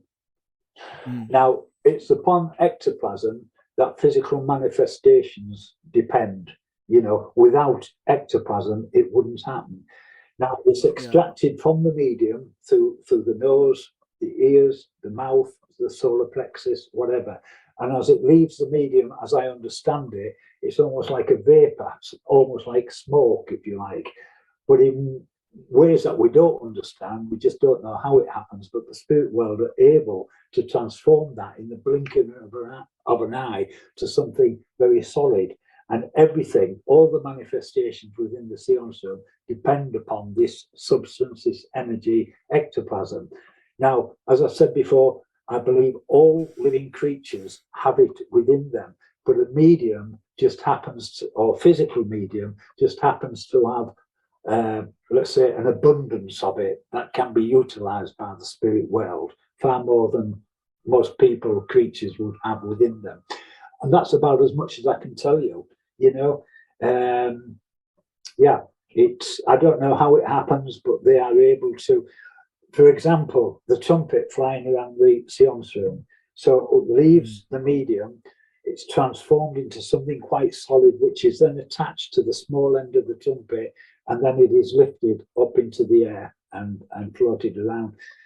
And I do know, incidentally, of mediums in the past who were seriously injured because lights by the skeptics have been introduced while manifestations have been occurring, and then the ectoplasm would fly back to the medium and could cause irreparable damage to them, And I do know of mediums where this has happened. Alec Harris was one of them, incidentally, and it just about, it was never the same again. His mediumship was never the same again after it declared. He sat for years with never, ever a problem, never. And then one night it happened, and he was seriously ill for a long time. And when he began to sit again, he was never the same person, never the same medium. So, no, I bet. I think Helen Duncan, you've heard of Helen Duncan, the last medium who was tried, she was tried at the Old Bailey under the 1735 Witchcraft Act. And she was imprisoned, Wow. And she herself, she paid the ultimate price through people switching on lights, So, horrendous. So that's all I can really tell you about ectoplasm. It is light sensitive. Now, if the spirit world themselves say, introduce a light, we introduce a light. Listen to them, They are in control, not us. Yeah. Yeah, absolutely. I mean, hopefully, and I expect maybe that one day, who knows how far in the future, that science is going to be able to establish that that's a real thing. I mean, who knows how many years down the line, maybe hundreds. But there's a chance that that will one day be understood more, at least. I hope sincerely, Ben, that you are right. But I have to say that in the past, men and women of considerable standing, academic standing, have been convinced, of survival, communication, physical mediumship, physical manifest. They've been convinced, and they've put the reputations, the standing, scientific, social standing on the line to voice what they knew to be the truth. And what has it done? Nothing. Yeah. Nothing. Science turns its back on it. It's a load of rubbish. Mm. I suppose one of the closest they ever got was the Kluski molds. We mentioned him very briefly earlier, Franek Kluski. Again, I spoke about him with Leslie, because they were able to produce some molds. I think I've got a photo which I can put on the screen now as we're speaking. Well, you know that. I know that. Many other people know that. But the world of science is quiet about it. Still dismisses it. Yeah. Yeah. This is what I've said about the Marjorie mediumship. They forever, ignore the phenomena that cannot possibly be explained away. It just cannot possibly be explained away. I wished I was in a position to be able to describe to you some of the things that happened in a seance room. But without showing photographs, it would be extremely difficult. No, I imagine. But I mean, and she gave everything, And then when her husband passed on, I think it was 1939, she took to drink, and she finished up with cirrhosis of the liver as a direct result. Yeah. But who could blame her? What she'd been put through throughout the 1920s and 30s, and it was horrendous, absolutely horrendous. So I think she was one of the greatest mediums of all time. I really do, physical mediums of all time. But the cynics and skeptics would have us believe the exact opposite. The greatest psychic fraud in history. Yeah. Well, for now, let's hope one day the truth will out. I'm going to read a quote from your book, and then we'll go further with it. So here's the quote. In my view, mediumship stands or falls according to the evidence it produces to substantiate the argument that the human soul survives death. So on that basis, your mediumship has provided incredibly strong evidence for survival on countless occasions, but which would you say, it doesn't have to be one, it could be more than one, but which would stand out to you as the most compelling or some of the most compelling evidence?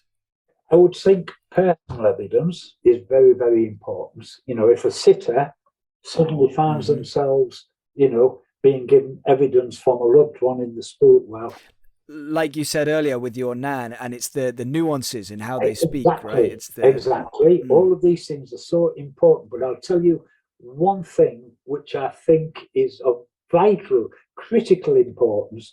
It's never ever mentioned by the skeptics and the cynics, because there's no way they can explain it away. Okay, they can say that if evidential communication is coming through for a sitter, they can say, well, it probably got it off the internet, or it probably looked this up or looked that, or it probably knew blah, blah, or he overheard something. We can say that. But the one piece, as far as I'm concerned, the most compelling evidence, experiment of all, is what sometimes happens in our seance room. But it never just happened for me. It doesn't just happen for me. It's happened in the past with other mediums. And that is what is referred to as the book test. So I'll give you an example. Christopher used to give them originally, but now it's very often it's Frida Johnson that does. And I'll tell you something else about Frida in a moment. But right, so let's say Frida will say to a guest sitter, when you get home, go to your bookshelves, take the second bookshelf down from the top, counting so many books from the left, take the book out of the bookcase, open it to page 145 or whatever. I'm making this up now. 145. It's a left-hand page. Count down 6 lines from the top, and there you will read the following. Now, I would think she has quite a good success rate. Sometimes she's totally correct, sometimes she's partly correct, and sometimes she's totally incorrect. She doesn't know the reason, the answer to it, why that should be, Yeah. but she does it. So let the skeptics explain that. You know, somewhere I've never ever been before. I've never been to their homes, never been in the book, you know. So and books move around and everything, you know, like people move them, and so it's a mind-boggling thing. It's compelling, isn't it? Compelling. Yeah. You know, I think it is. And now I've totally forgotten what I was going to tell you. It's just left my mind. But the book tests. You were book tests, and something else about Freda. Oh, Freda. Yes. Right. Okay. Some years ago, I ran a seminar, a weekend seminar at a hotel, and on the Saturday evening, I would give a séance. So there probably could be 50 people there, could be 100 people there, whatever, you know. I did these for 18 years, twice a year, by the way, ran these seminars. And it wasn't actually, trying to think, I don't think it was one of my own, but it was at the same hotel where I always held my seminars. So I gave this séance. And afterwards, I was in the back room drinking tea with everybody. And an elderly lady came up to me and said, "Stuart, can I speak to you?" I said, "Yes." So she took me to one side. She said, "Freda Johnson?" I said, "Yeah." She said, "I knew her." I said, "What?" She said, "Yes." She said she lived at the opposite side of the road to me. She said she was a school teacher and the children used to go into... I said, "That's exactly what she's always told us. She was a school teacher." She said, "As soon as I heard a voice," she said, "I thought, that's Freda Johnson." So there we go. That's wild, Let the skeptics explain that. I've never met this woman in my life before, you know? Yeah. That's incredible. I think it just validates everything, you know? Yeah. And a couple of other kind of strong points of evidence for survival that I wanted to mention that I came across in your book, in your brilliant book. I don't think I've said the full name. In your book, An Extraordinary Journey, The Memoirs of a Physical Medium. There was one, I don't know if it's a chapter or if it was just a part of a chapter, but it's Noel Riley Hegarty or Hegarty's, you did a transatlantic experiment. So he sat in America at the same time that you were sitting in England. And he kind of tried to kind of have the same conditions in terms of darkness and all that kind of thing. And maybe even played the same music. I may be wrong on that. That's a vague. Yeah, he did. Okay, great. And I think, again, I'll tell it briefly and you tell me if I'm wrong or correct me or jump in if you want. But he didn't experience anything while the seance was taking place. But then towards the end of the seance, I think one of your spirit team Christopher reported to you, he talked to you about the room that this guy was sitting in, about his house, and about the man's appearance. I'm not sure about that part, but certainly about the room. And it ended up having 27 accurate verified statements about this guy's house, of which you or anybody in your circle, I imagine, nobody had ever been. He'd sent you no photos, anything like that. And never been to America in my life. And still yeah. And so in effect, the spirit of Christopher was traveled to this guy's house, at the room he was talking to you from. It's just unbelievable, isn't it? It's just and he wasn't talking to you actually. Was he on? He wasn't on FaceTime or anything. He just sat at the same time. Sat at the same time. Yeah, and tried to kind of visualize and things like that. Yeah, so I thought that was quite compelling to have 27 accurate statements. And when you're telling him back, I think he listened to the recording. Is that right? You sent him the recording, and he's like, "Wow, that's correct. That's correct." Yeah. Well, I didn't send it. Raimondo, my circle leader, he. Right. Yeah. Okay. But it's evidence like that which I think is so compelling. I think it's so. It is. Yeah, definitely. And even more, on the book tests that you just talked about. I believe I think it was with your mediumship, but it could have been with somebody else. But I believe I read it in your book about how sometimes it's with like a foreign language book. So it's not even a language you speak. And on that, I wanted to ask a kind of side question. To the best of your knowledge or the best of your belief, do you think that language is seemingly irrelevant once you kind of pass over to the other side? I think it definitely is. Definitely is. Yeah. At the end of the day, we're all human beings, full stop. And we communicate verbally, but I think it's very different over there. Yeah. Again, this question, you could answer it very lengthily and we could discuss it at length, but just kind of in a nutshell, I'm sure lots of people listening and watching are wondering about this, and you might already kind of start to realize where I'm going with it. They're thinking, if all this is real, why doesn't Stuart film it and prove it to the world? And having read your book, I'm aware of your reasons and I understand your reasons, and I think I'd probably feel the same. I can't say if I wasn't in that situation, but there's a good chance I would. But please, just again, in a nutshell, kind of explain and enlighten people as to why you wouldn't want to go down that road. Yes, indeed, I will do. First of all, I'm a very private person. I always have been. And people watching this interview and previous interviews may think, well, that's a load of rubbish. He's agreed to this, but you know the reason why I've agreed to it. And I've looked online I've searched for interviews for Stuart, and there really are not. There's what you said, 3 or something like that, and I think that most of them are with just one person. There's not much out there at all, and you could clearly have done a lot more if you'd wanted to. Absolutely. That's plain to say. Yeah. So that's it. Now, what I've said is this, right? First of all, learn from history, okay? And if I say that some of the greatest, as far as I'm concerned, mediums in the world in the past, and this again includes Marjorie, and what has happened to them, researchers after researchers after researchers after researchers sat with people like her, and where did it go? She's now the greatest psychic field in history. Nothing was proved. Nothing could possibly be proved, in spite of extraordinary experiments that were, successfully, she participated in. Now, I say this, right? If I said, right, open the door to the media, God, it'd be the story of the bloody century. It'd be more than the story of the century. Can you imagine the media descending on my home? My home life would be totally destroyed. My circle, which has sat for over 40 years, basically, privately, apart from when we have the guest circles, which is rare, it would be torn apart. I'm not interested in, but I know we live in a world where people want a lot of people want publicity, a celebrity world.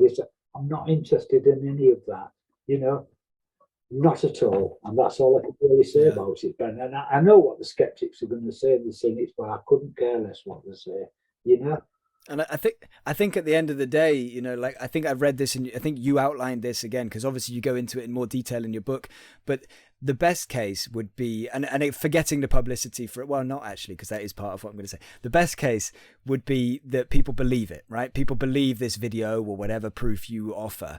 So then, yes, you're the biggest name in the world and people descend upon you. Your life is turned upside down. And the other case is nobody believes it and your reputation is ruined and you're dragged through the mud.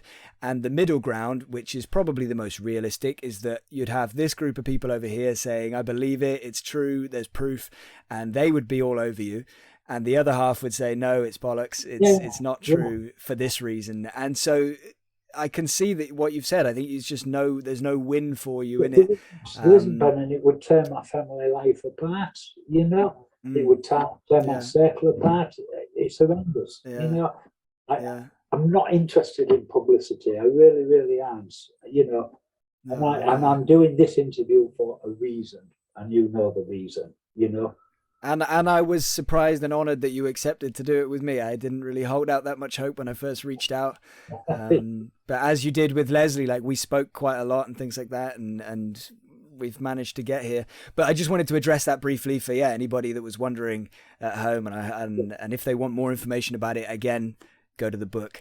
Again, just people are entitled to their beliefs, their views. Obviously, they're entitled to them, but you know, as I've said right from the very beginning when my mediumship began to develop, you know, if people don't believe, that's up to them. You know, I believe, and that's up to me, you know. Yeah. But, you know, if I was a person who would like to invite publicity and all the rest of it, then I'd seize it with both hands. But I'm not, you know, not. Yeah. You know, maybe that might be disappointing to a lot of people, I don't know, who do believe, but I can only be honest, you know. You may well directly inspire a new circle to form and a new great medium to arise, and they may well fancy the publicity. They may well fancy the challenge, and so you will have indirectly helped to bring that out. Yeah. And maybe for them it will work out. Maybe at that point, who knows? But I understand your decision, and hopefully other people will. We're going to kind of jump around from here on a few more kind of little questions before we kind of close it up in about 20 minutes or so, if that's all right. So the last kind of biggish question, not that it's a big question, I would ask you if you just kind of speak for a few minutes about your relationship with Leslie Kean. I know you did mention it earlier. She asked you to write a chapter for her incredible book, Surviving Death, which changed my worldview. It turned my worldview upside down. I remember the moment when I was about to start reading it, and I remember the kind of having this sensation of I've got an open mind and I'm going to read it and I'm going to see what I find out. And I had no real pre-existing beliefs one way or another, nothing strong. I was open to the idea that maybe death wasn't the end, but I was very much like, let's see how this goes and let's see if it can convince me at all. And if I've told Leslie this, if I'd read your chapter, which was towards the end of the book, if I'd read that as chapter 1, no, I don't think I would have been. I think I wouldn't have been able to. The beauty of her book is it's like a stairway. You know, each level, like it starts with near-death experiences, you know, and it comes on to children with past life. It introduces all these different aspects. And so by the time I got to your chapter, I remember thinking, wow, I can't believe I'm even going to read this chapter with an open mind. But here I am. I'm going to read it and let's see if it can convince me. And well, here we are today. But anyway, yeah, just speak about it a little bit. I know the phenomena that Leslie has witnessed with you. She talks about it in her book. She talks about it briefly in the epilogue of your book that you asked her to write for you. And again, we talked about it on our call recently. But yeah, just speak about Leslie and about your relationship and how that came to be, and go wherever you want to go with it. Well, all I can say really, Ben, is, as I said earlier, one day I received an email from her and I read it and I thought, investigative journalist? No, no way. But I'm never rude, you know, I'm never rude with people. So I always, you know, try to reply to emails, you know, in a nice way, which I did. And then I received one back from her. And then it really started from there, an exchange of emails going backwards and forwards. And, you know, sometimes what you do, you know, you meet people in life and you get a feel for them, don't you? You know whether, you know, they're on the same, you know, as you are, same route as you are, same road as you are. And over a period of time, it started to dawn on me that this lady appears to be very genuine, very sincere, you know. And as a result of that, I invited her to come along to one of my seminars, which she did. And I have to say that when I met her, it was very quickly became apparent to me that she was genuine. She was very, very sincere and genuine. She wasn't, you know, when you talk about a journalist, you know, talk about the media, you think, the red flag goes up, doesn't it? The warning lights come on. But no, it wasn't like that. I realized that she was a genuine person, you know, and interest, sincerity was very clear to me, very clear. And it really went from there. And these years later, we are still very, very close, very much in contact with each other. And actually, she knows my family, you know, and no, it's very nice. It's very, very nice. And she joins your seance room sometimes remotely as well. And she's experienced things. Again, she talks about this in the epilogue of your book. So I won't spoil it all, and we talked about it again. I spoke to her about it when we spoke, but she's experienced things happen to her physically there in America. that's seemingly been caused or done by your spirit By guides, Walter. which is just unbelievable. By Walter, yeah. Which is just incredible. But yeah, I strongly advise anybody to read both of these books, Leslie's book, Surviving Death, and Stuart's book, An Extraordinary Journey. Coincidentally, you both write in each other's book at some point. In Leslie's, that she writes a chapter about you and about her experiences with you, and then you write one in your own words as well. But I can't recommend both books highly enough. To change track a little bit here, some religious people may feel that mediumship, or do feel that mediumship, is evil. How does that make you feel, and what would you say to somebody that feels that thinks I that? would say, by their fruits you shall know them. And all I can say to you, Ben, is throughout all of the years that I've worked with the spirit world, on no single occasion has anything occurred that has created concern for me. Everything has been above board, lovely.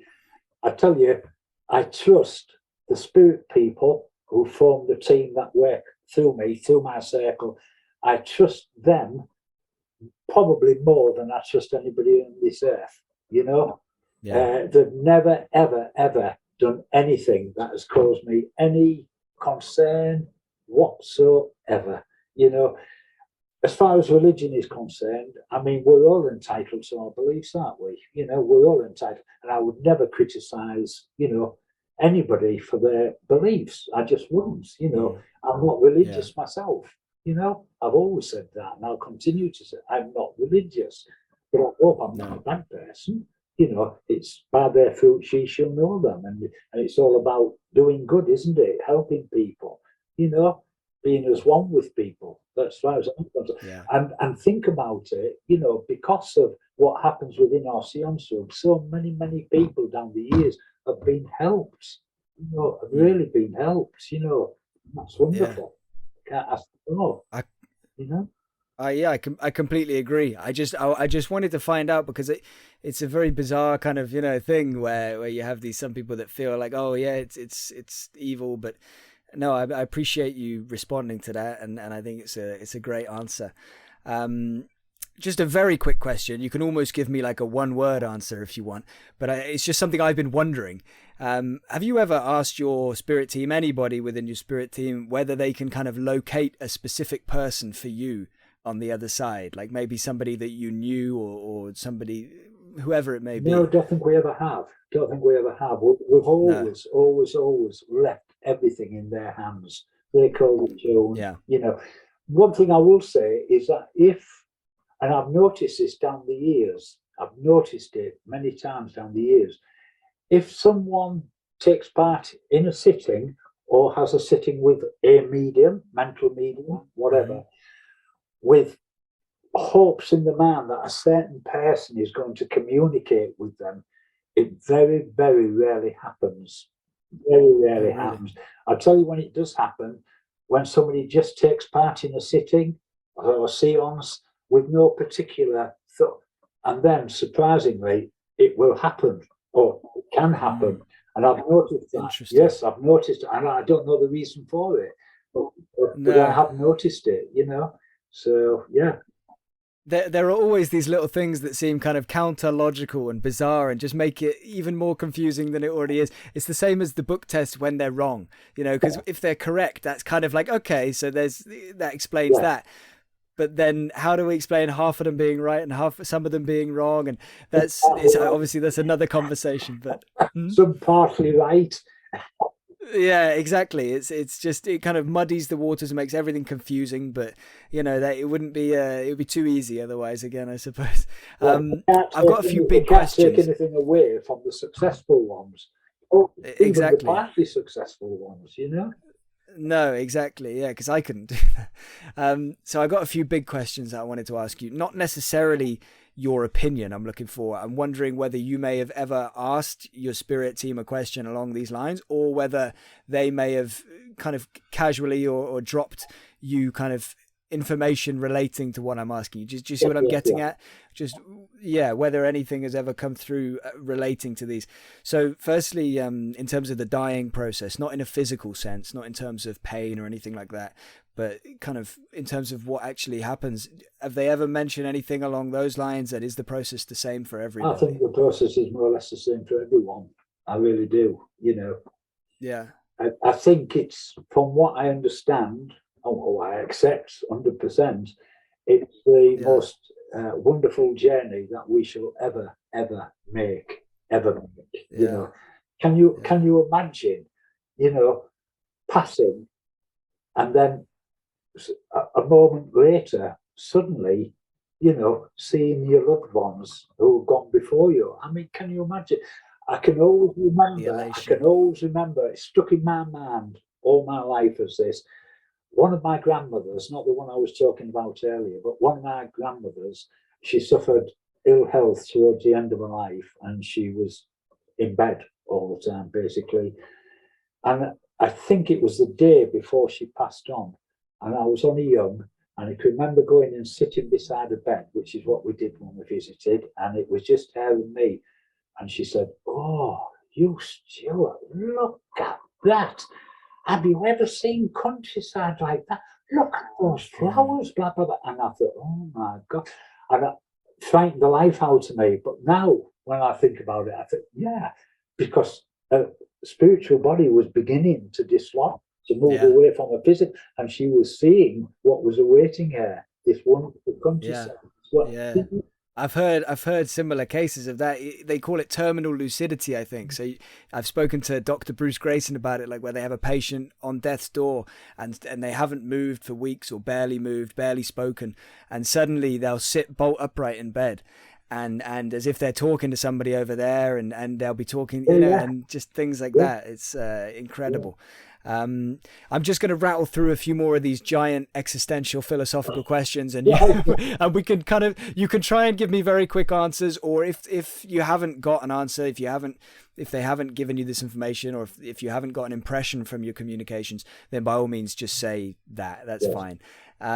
So you believe the same thing does probably happen to everybody, regardless of religion, belief, karma, how one lived their life, any other factor. You think it seems to be the same thing. On that note, do you think have you got the impression there's any kind of choice involved? Do we have any kind of choice? And by that, I'm getting at, some people seems like reincarnation is a thing for at least some people. It seems like apparitions, or in popular culture, ghosts can be a thing. So I'm just wondering how that fits in, and whether it's an element of choice. Like, do we get to the next place and we're kind of able to do one of the... Do you see what I'm getting I know what you're saying, Ben, but if I was to try and reply to that, I would be speculating. I don't know, with everything I've said so far, I'm 100% confident about. But that question, I would be speculating, and I'm not into speculation. Can you give me a one-word speculation, like just your personal speculations on if there's a choice in some manner or another, in a yes or no? Can I say I don't know? You can. I'll let you off. I like to believe there is an element of choice. I like to believe, but whether I actually believe it or not, I don't know either. So I will let you have it. I think there could be choice. I really do think there could be choice, but I don't know with any certainty, No, of course not. No, I completely respect that. What about in terms of our personal consciousness, personality, and memories? Clearly, from what you do, they seem to survive. However, do you believe that or have you got information to suggest that they survive eternally? I think so. The who we are, the part of us, who we are, all our memories, our recollections, our nature, how we are. That all goes with us, Yeah. And you think, as far as you can understand, there's no kind of like, it's indefinite as far as you can understand. It's absolutely. Yeah. No doubt about that at all, Ben. Yeah. In the spirit world, as far as you're aware, I keep kind of qualifying it with that because I don't want you to feel like I'm coming to you for the definitive answer. But does it seem like there's free will in the spirit I think world? so. Oh, I definitely think so. Yes. That would be the answer to that. Yeah. Do you believe that any religions, any earthly religions, are close to the truth of reality? Well, again, And you don't have to name names on any particular ones, because you might make friends and enemies. But yeah, any do you believe any might be close? I've no idea. Yeah, fair enough. My take on that, not that I'm going to speculate on if any are close to the truth, but I think most, if not all, religions must be built on some aspect of truth, right? I think it's probably been, Chinese whispers through time. Things have been misinterpreted maybe and changed, but I think at some point they were probably built upon reality. It's been muddied, but again, that's just my personal speculation at this point. Last very speculative or penultimate very speculative question. So on the basis of the spirit world being eternal that you just kind of mentioned, you don't believe that, again, I know you have no way of really knowing this, but you don't believe that it could be connected to, say, the lifespan of the Earth or even the universe? Could there be something like that, do you think? I know we're in speculation region. Again, I have no idea, Ben. No idea, yeah. Because I when I think of these massive questions, I'm thinking, could there be something like when the sun is done for, and when everything in our universe is different, maybe the next life is different, maybe the spirit way. But again, pure speculation. Yeah, but I would speculate that it is different. You know what I mean? Yeah, that it is different. That we're talking here about the physical world. The sun. So you speculate it's not based on. I don't think that it is. No, not at all. No. I think the two separate things altogether. This is physical, that's spiritual, totally different. Yeah. I believe. Yeah, fascinating. Well, I hope you're right. And again, we've probably already got the answer from this some in different places in our conversation, but your personal thoughts on what happens after we die in as much or as little detail as you feel comfortable going into. Well, I think when we die, what we do, we leave behind the physical. That includes our bodies, obviously, our physical bodies.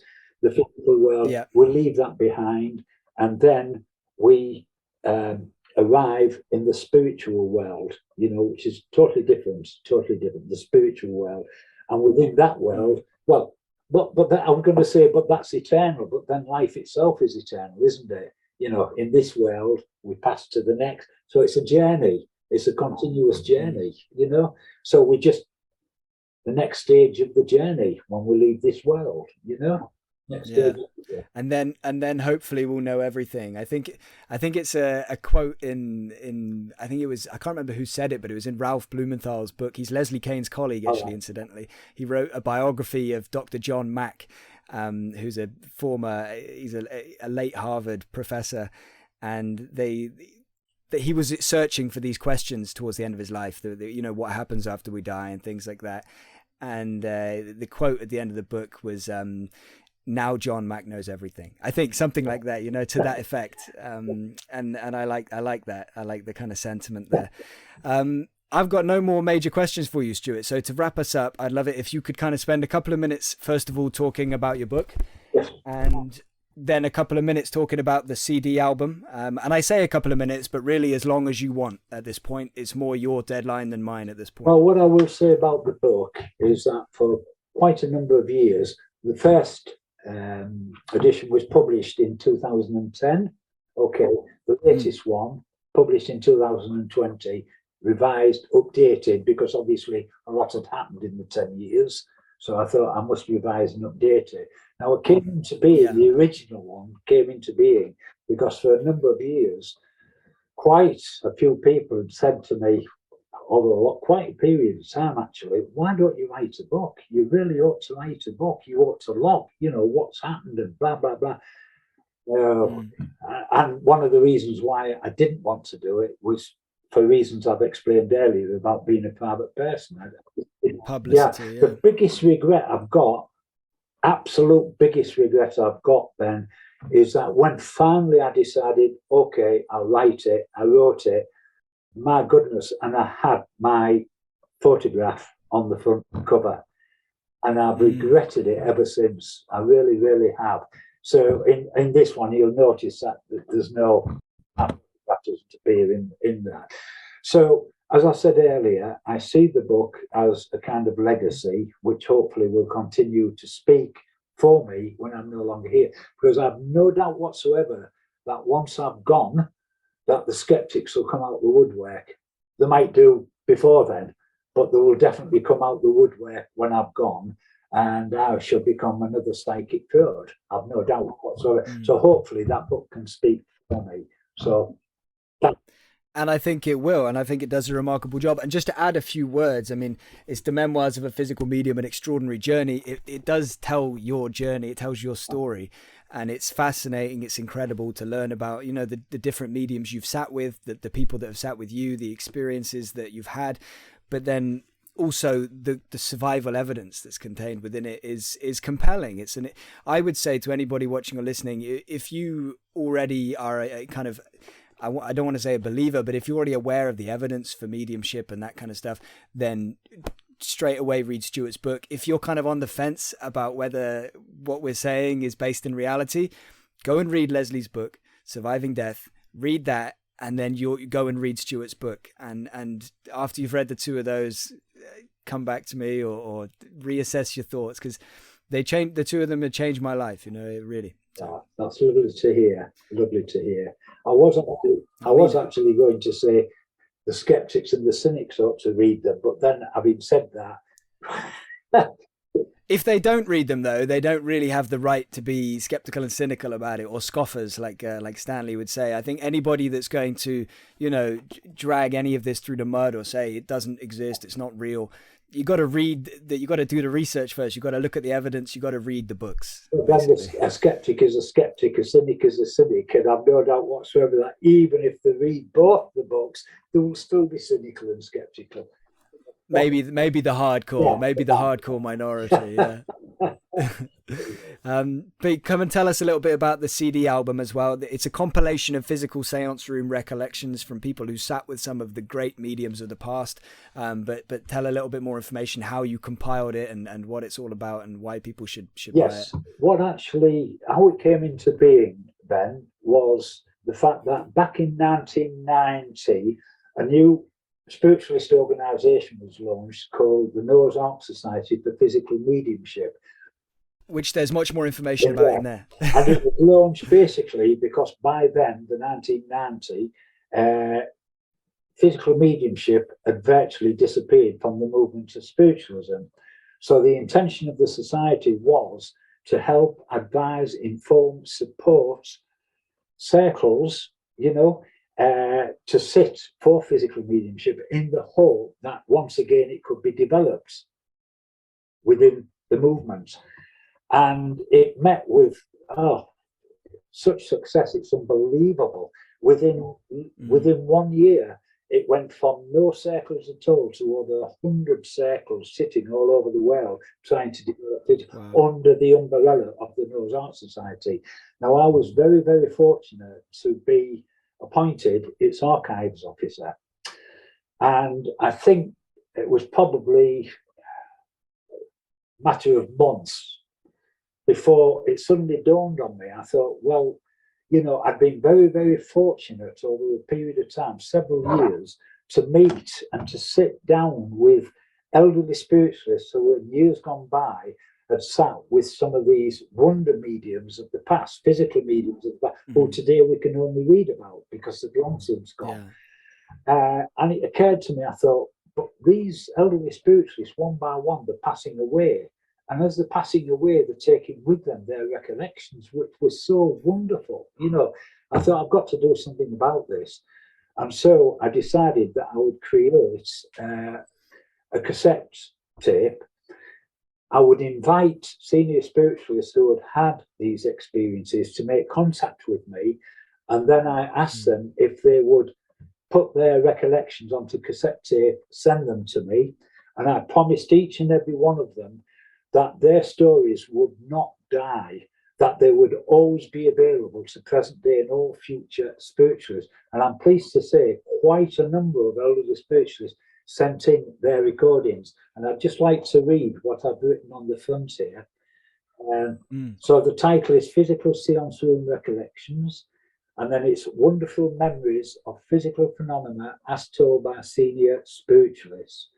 On these CDs will be found a series of first-hand fascinating physical seance room accounts told by senior spiritualists who in years gone by were privileged to sit with mediums who today we can only read about. All the speakers witnessed and personally experienced the manifestations they describe and took the time and trouble to record them in audio form for the interest, education, and benefit of contemporary and future spiritualists and all interested parties. That they did so prior to their own transition has left us with a marvellous legacy, and we owe an incalculable debt to them all. Often exceeding the boggle factor, their amazing seance room recollections bring back to life the wonders of the past and thereby keep alive that which must never be forgotten. And then there are 2 CD discs in this. I refer to it as an album. And there are 1, 2, 3, 4, 5, 6, 7, 8, 9, 10, 11, 12, 13, 14, 15. There's 16, I think it's 17 recordings here from senior spiritualists. Wow. Yeah. And so to me, it was a duty to keep their stories, to make them forever available to spiritualists. And that is why I created the double CD album. It actually began as a cassette. But then years later, I realised that the cassettes were deteriorating, so I transferred or had them transferred onto CDs. So they are available. Yeah. And if anybody is interested, if they go onto my website, they will find information there as to how to order a copy. Yeah. Brilliant. And if you're looking for Stuart's website, it's in the description. So just scroll down, you'll find it there. I haven't listened to it yet, but I can't wait to get a copy and listen to that. How long is each one? Oh, that would be brilliant. I cannot tell you how long each one is. I've no idea actually. Yeah. Approximately, maybe, roughly. No, I wouldn't like to guess. No worries. I wouldn't like to guess. I'll update the description whenever I listen to it eventually. Okay then. And we'll let you know. Normally I end these calls, Stuart, by asking for a brief message, a few words from my guest. I'm going to ask you for 2 messages, if that's okay. One, because I know that you like to a big part of why you do what you do is to encourage people to form their own circles. So I guess to save you kind of choosing that as your message, I'd love maybe just spend a minute kind of talking about that, maybe why you encourage people to do that. And then to really finish us off, I'll ask you to just kind of give a message. It can be anything, any words of wisdom or, support, whatever it might be. So yeah, that's how I'd love us to finish off. Well, first of all, circles. Now, it's sad that today circles, well, they still exist, but in far lesser number than they used to exist for over 100 years. It is within the home circles that most of the wonder mediums of the past actually developed their gifts. To sit in a home circle where everyone sits in harmony, all with the same hopes, is wonderful.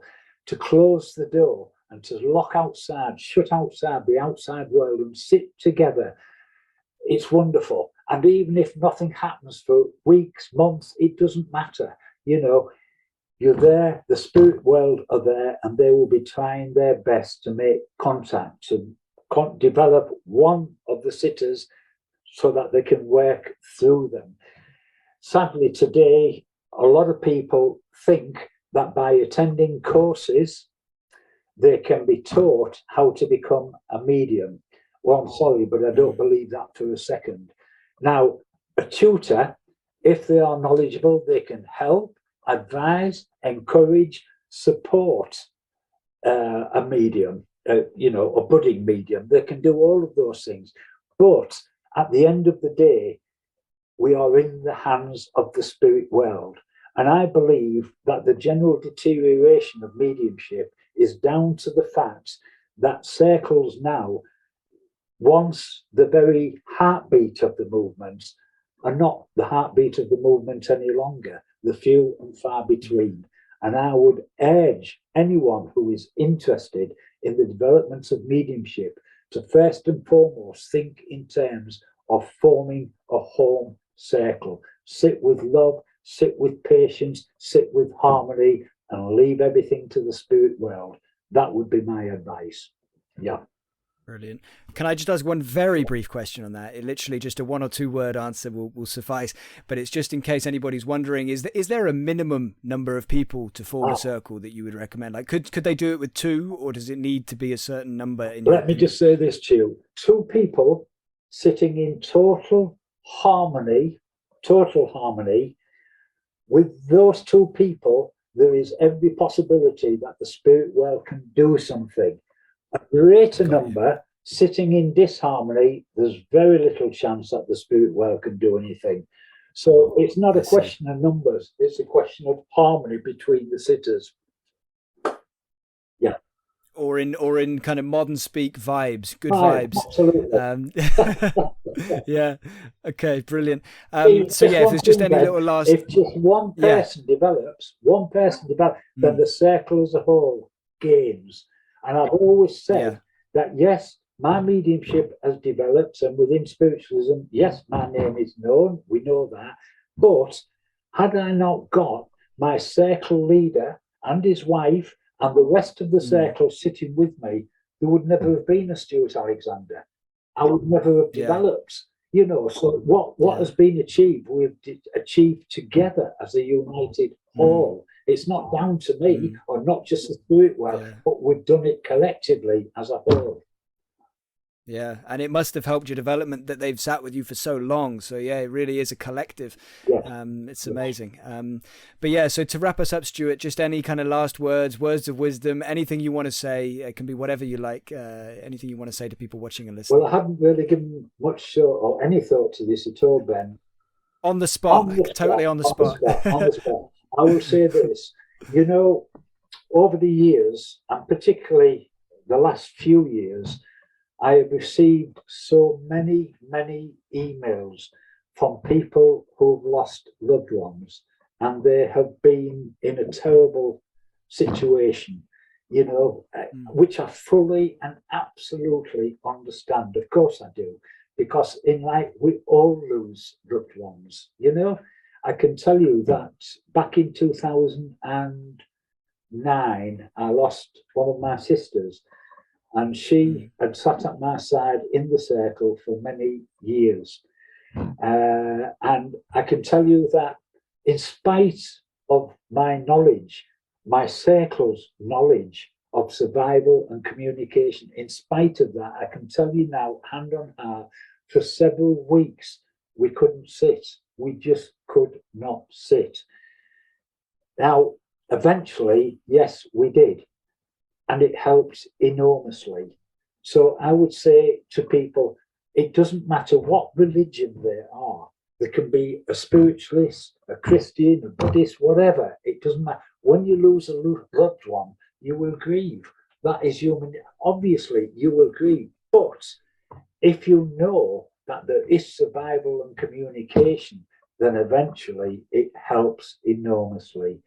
And I hope over the years, with all of these emails I've received from bereaved people, you know, and I cannot answer them in a couple of lines. I have to write half a book to them. You know, that's just me. And I just hope that I've been able to help with their grieving process.